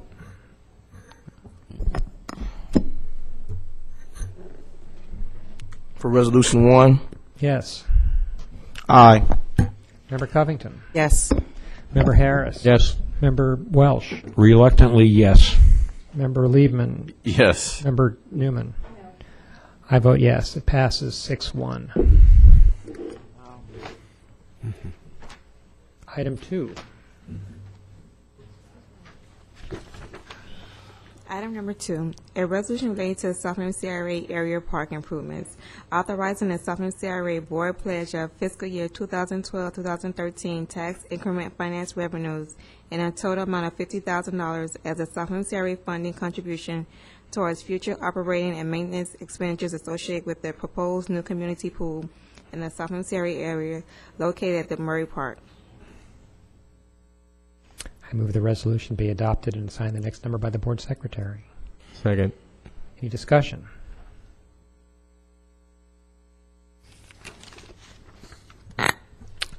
Well, should we make this 2013, as Sharon mentioned? Or is this an annual approval? No, that's the... Until 2020? That's the 2012-2013 budget. Okay. No, I think, if we can get a 10-week pool working, and we can find additional monies to open it longer, that's great, but I would just be thrilled to death to have a 10-week pool in this community so the kids can swim during their summer vacations from school. That would be great. And if, if we can find ways to keep it open for the entire hot season later on, that'd be better. If we can, want to expand it at some point when we've got options to do so, that's great, but let's get a 10-week summer pool that serves the kids of this community. Member Newman, how do you vote? Yes. Member Yes. Member Welsh? Yes, sir. Member Harris? Yes. Member Covington? Yes. Member Williams? Aye. I vote yes, too. It passes 7-0. Item 3.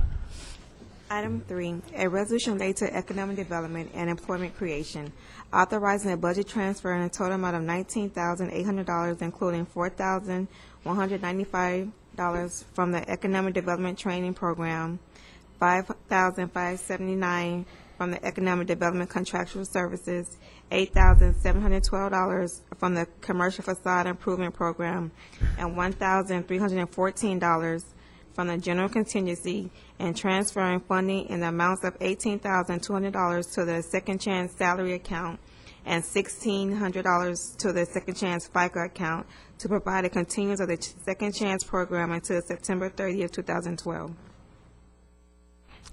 Move the resolution be adopted and signed the next number by the board secretary. Second. Mr. Aye.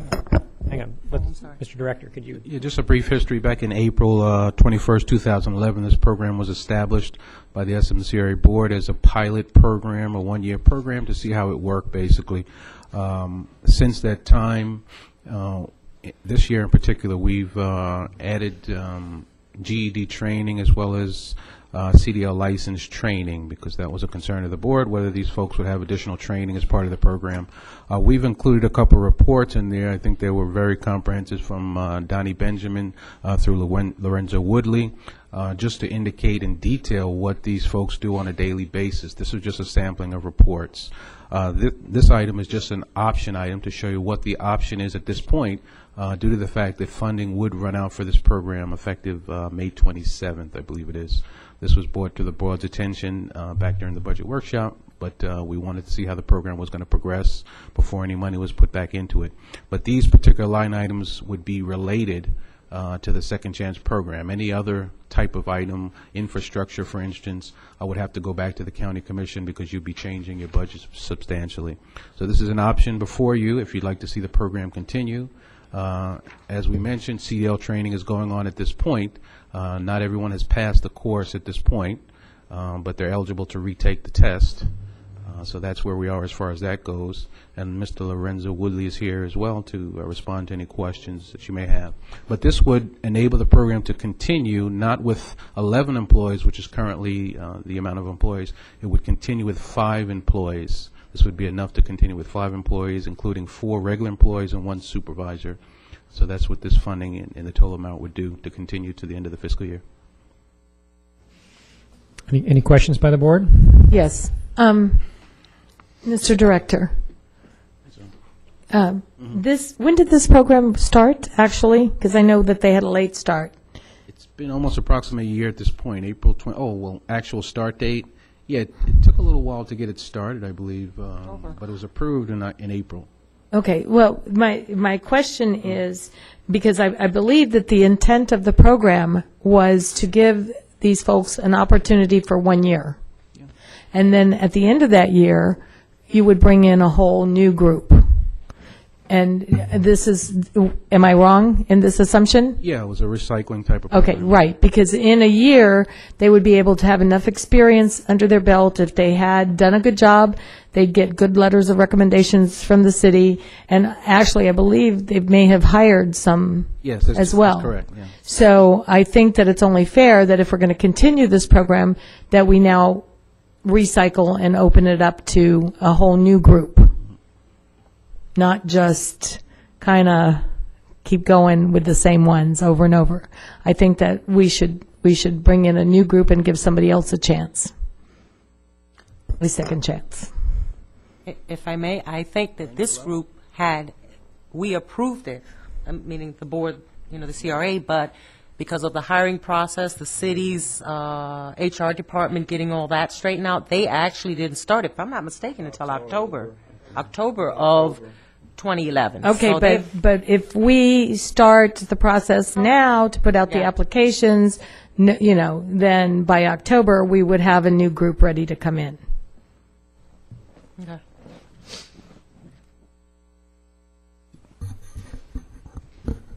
We could indeed do this. So this would be to finish out this group through the current fiscal year, but not go into the next fiscal year. That's what's being proposed tonight. Is that With correct? a reduction in employees and the total And a hours reduction in worked. hours as well, is it? Yeah. Is that correct? So it's going down to 20 hours a week for just 5 employees. That's correct. And these, if I understand right, are the 5 that Mr. Benjamin has found to be most effective. Yeah, it was a collaboration between Public Works, Lorenzo, and Donnie Benjamin, yes. Mhm.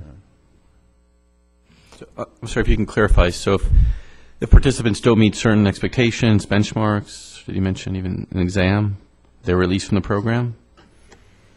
I'm sorry? You mentioned something to the effect of that certain participants didn't reach certain benchmarks. Mhm. Does that mean that they're released from the program? That was the original 10. I think the commissioner was explaining that the original 10 was to reach these benchmark, and they would move on to other types of employment, and then we'd recycle it with new employees. Okay, thank you.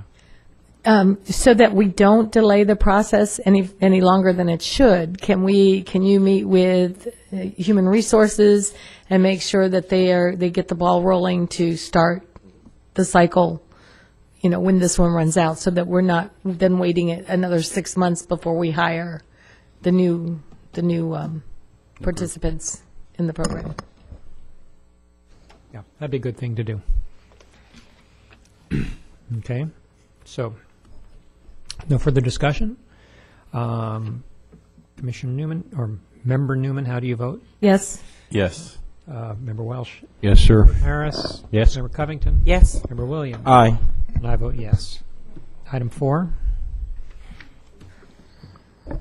Item 4, a resolution of the Suffolk CRA relating to economic development. Authorize disbursement of startup business grant assistance funding to Mr. Kelsey Toomer of Royal Photography, Inc. in a total reimbursable amount not to exceed $5,000 for the purchase related business supplies and equipment, and charging a total amount to the startup business grant assistance account. I move the resolution be adopted and assign the next number by the city clerk. Second. Secretary. This is Mr. basically a loan? Mr. David? Yeah, this is an example of a grant that's been utilized by the CRA board to develop the old cookie factory, if you remember. I don't know if anyone was sitting up here at the time, but we used this grant for the applicant to come in and to rehabilitate that building. The last time we used it is with Mr. Andrea Berea with the Miami Recycle Bicycle Shop, if you remember that one. He was allocated a total of $500,000 for advertising expenses, signage. and $5,000. No. 5,000. I'm sorry. 5,000. 100,000. Oh, He would, I'm not sure. quite that I'm much. sure he would have It's loved the getting a little- 500K. But, Oh, we got some money now. My kind of pool. Yeah. And it was also used recently with Mr. Rodney Williams for the barber shop, if you remember that one, for a combination of permit fees for ERPB as well as advertising expenses. If you remember Mr. Kelsey Toomer, he recently was granted space in the Mobley building. He's been quite enthusiastic since that time in moving forward, and this is a request in the total amount of $8,000, but the budget only has $5 at this point, so the approval would allow $5,000 for the expenses listed. Sorry, well, do you want, Commissioner Harris, it's is this a reimbursable. loan? In other words, he has to pay it back. Grant, same question. Okay. He has to pay it back? It's a No, grant. he does not. If he meets all the stipulations of the agreement, he does not have to pay it back. It says here reimbursable. Yeah, reimbursable from the fact that he must expend the money up front, bring us the receipts for the exact items that's listed in the agenda item, and then we'll reimburse him for that. Oh, I see. Reimbursable to him. That's right. That's right. That's a good point. Okay. You like those prices?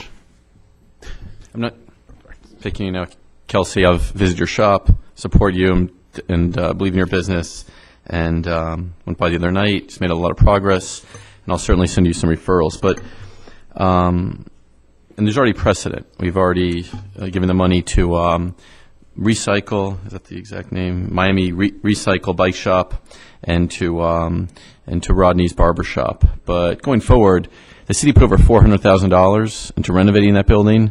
The rent is significantly subsidized.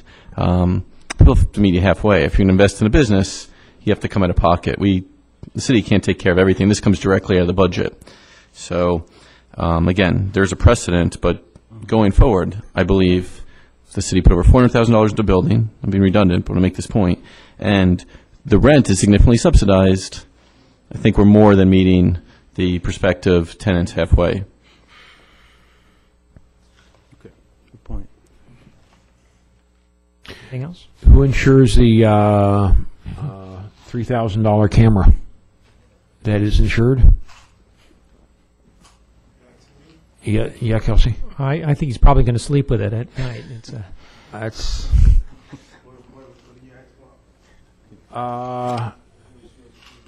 your camera that's $4,890. That does have a theft and acts of God insurance policy on it. Well, I mean, I can put insurance. Well, I have insurance on all my equipment, so. Yeah, but almost $5,000 for a camera is a lot of money to have to make up for if it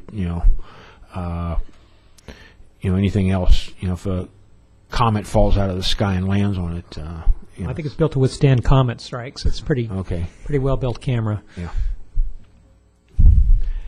I had a good time researching that camera. It was it's the beast. Any other questions? All right. Member Williams, how do you vote? Aye. Member Covington? Yes. Member Harris? Yes. Member Welsh? Yes. Member Liebman? Yes. Member Newman? Yes. I vote yes. Get insurance on that camera. You're very welcome. Item 5, a resolution relating to the South Miami Area Board Member Discretionary Fund Disbursement.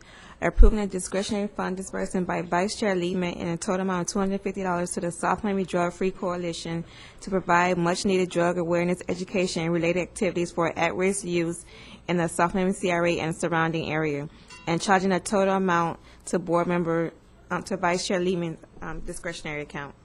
Move the resolution be adopted. Thanks. Member Board Secretary? Second. By general acclamation? Aye. Aye. Aye. Opposed? Next item.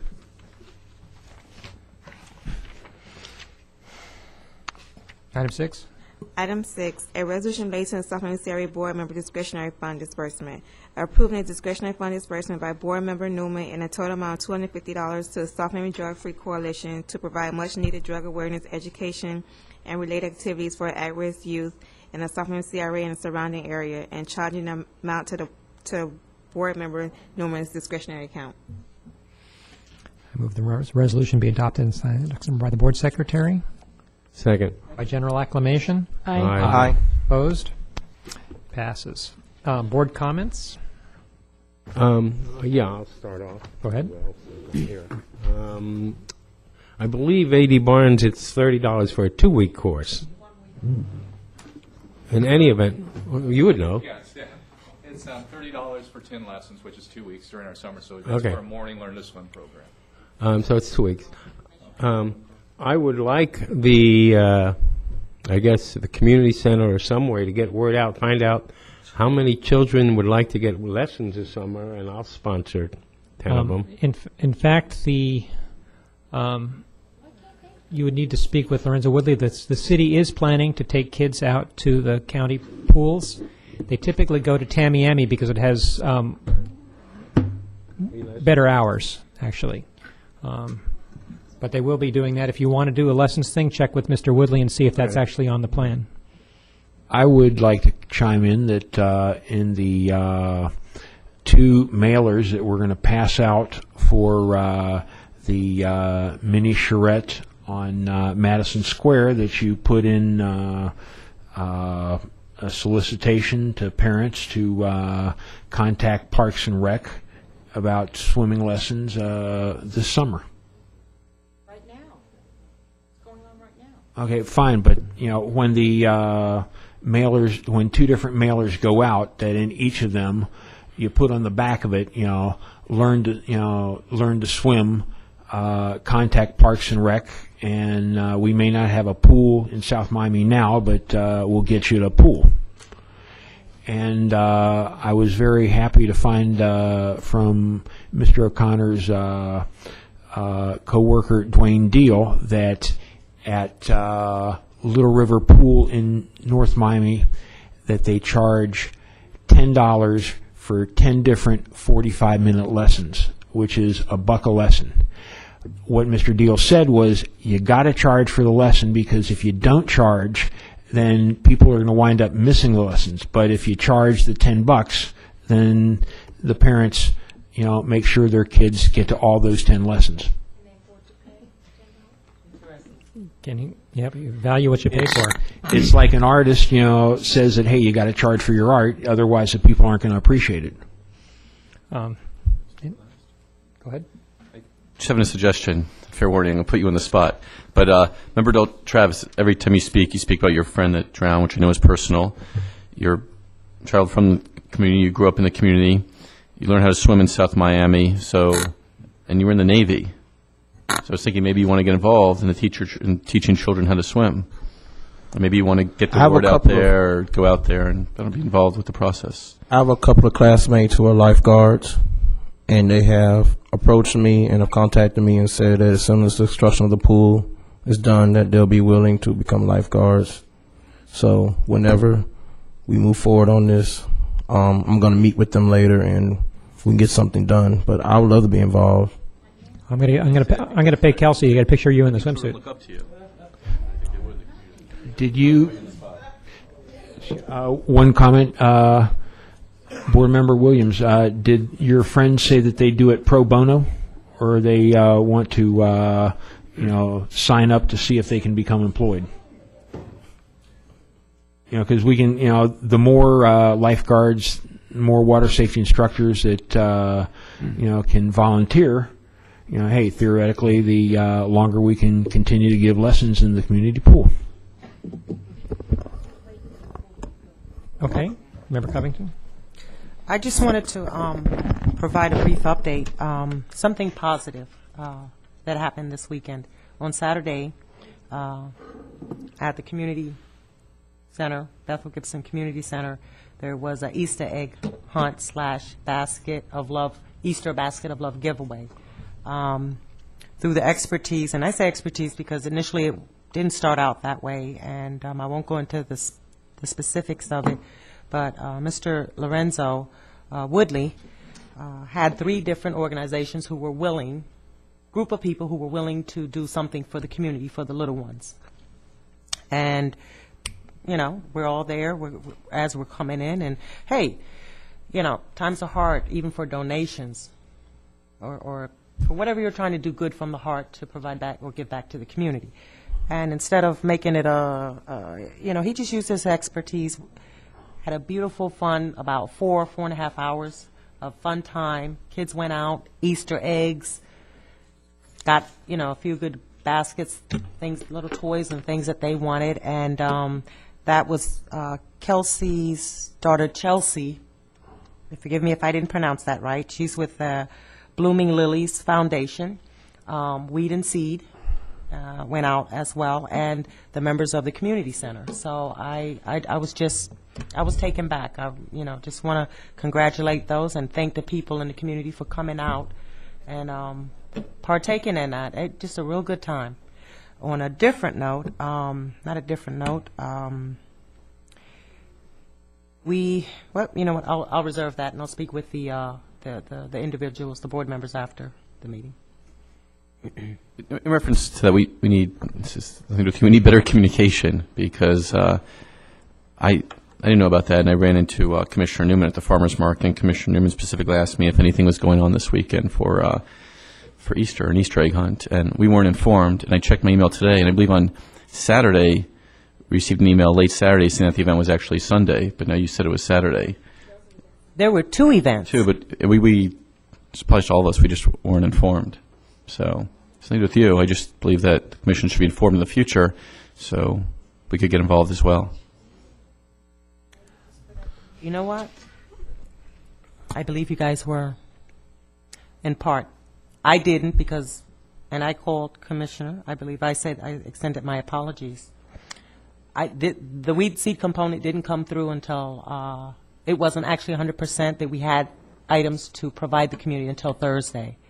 And so as a general courtesy, I called and I said, I'm sorry, I didn't get an opportunity. I slipped my mind. It wasn't intentionally. But I believe that I saw papers at different places throughout the city of South Miami, even to the Winn-Dixie. So I don't know. Let me. I'm not holding you accountable, just in general. I'd like to know what's going on in the city at all. On a happy note, since we last met, there was the South Beach Triathlon. There was a 1,500-meter open water swim that started at 6:50 in the morning Sunday a week ago. And, coming at me, I was at the finish line for the swim, and I noticed that the swimmer had no wake and no splash. And getting out of the water, number 1 in the professional division for the men was my nephew, Dustin McClarty. Getting out of the water, number 1 female swimmer was my niece, Sarah McClarty.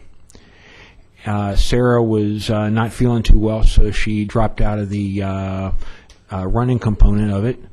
But my nephew, who races in the professional division, even though he is a full-time PhD student, won the 10th place and was competing against athletes that train every day of the year. So my hat's off to my nephew and niece. Thank you. I'm sorry, I'm going to have to run. Have a good run. Thanks. Could we get an update on from members Harris and Covington on the computer lab situation? I know you were looking into options. Bill and Melinda made it clear they weren't going to help me.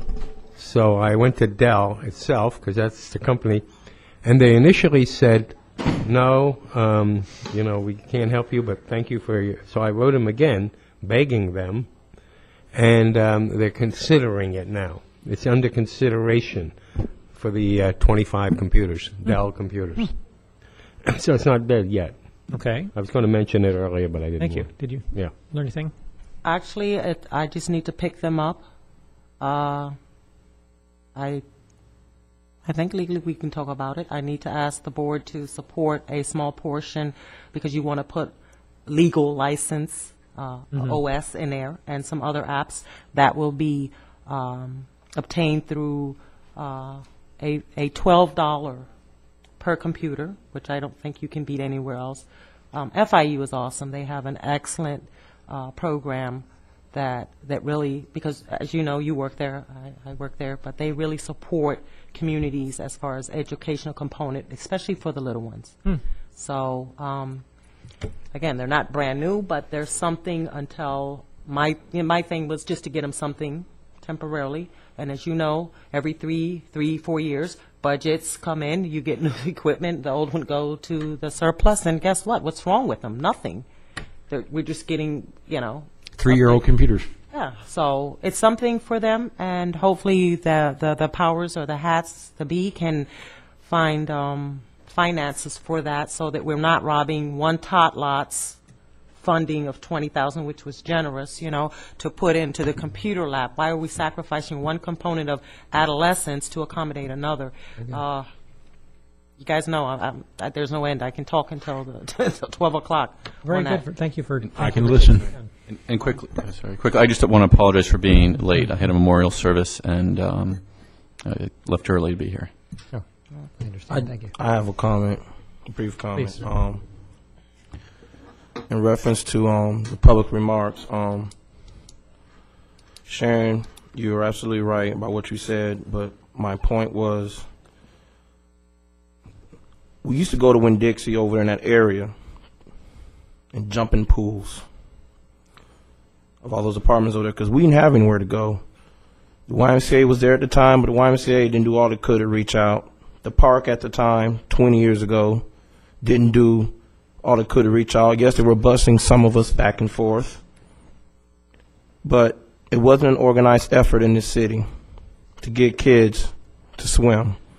I didn't have to pay when I went to the YMCA. I didn't have to pay when I went to Pam's house. But the point is, all these years have went by, all this money has been spent, and nothing was done about a pool.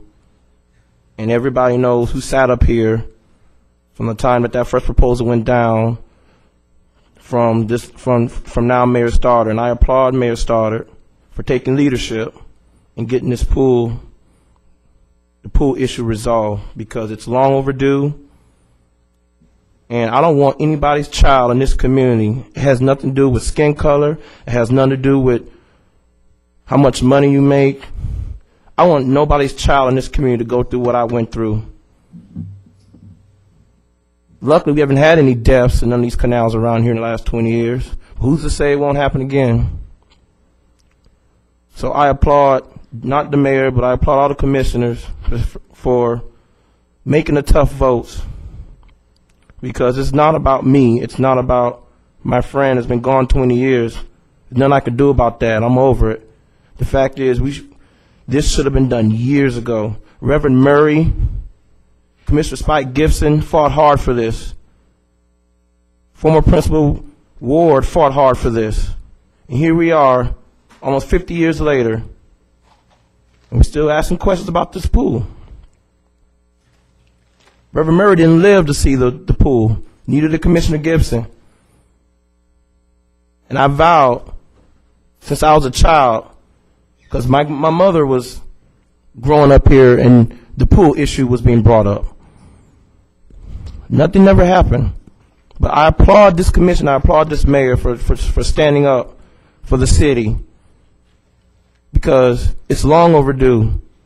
And yes, we have to make painful decisions on money. $229,000. But in the long run, I think it's worth it. Well, I have, from the sublime to the simple here, sidewalks. Mr. McCants, would you do me a favor? And would you walk the sidewalk on the south side of Marshall Williamson Park and look for a gap? I was biking the other day, and I'm pretty sure I saw a treacherous-looking gap there. I sort of watch for them now, and I'm pretty sure that's where it was, is on the south side of that playground there.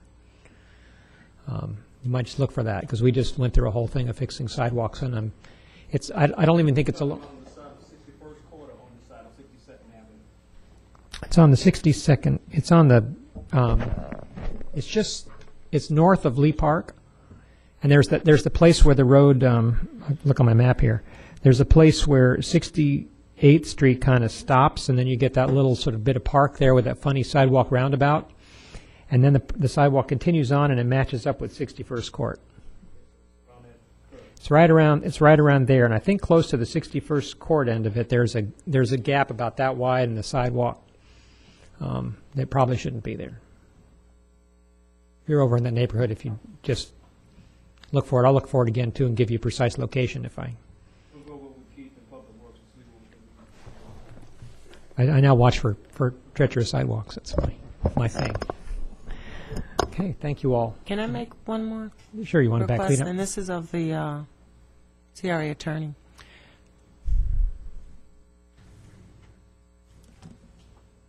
I know that every email that you receive is maybe not the most precedence of any, or more important than any, but I think it's awful that, and it's only there's their side and your side, and then there's God's, the ultimate truth. I think it's horrible that emails aren't replied to in a period of 2 months. I've experienced some delay in emails from certain offices. I know we all get busy, but I think it's important because these are that, and I say these, I'm not speaking of anything less than, I'm speaking of people in our community. I think we all deserve, when the mayor or if Commissioner Lieberman, or Bob here, I think it's important that you respond to people in a timely manner. I think it is. I've experienced this myself, and it's really frustrating. It's frustrating, and this is not the first time I've heard that. Now, you know, I think it's important that you respect the people with a response. Listen, I can't do something right now. I'm sorry. I'm checking into it, something. And I think that the board has a right to know when people, churches or individuals in the community have issues. I think we all have a right to know that, not exclusive members.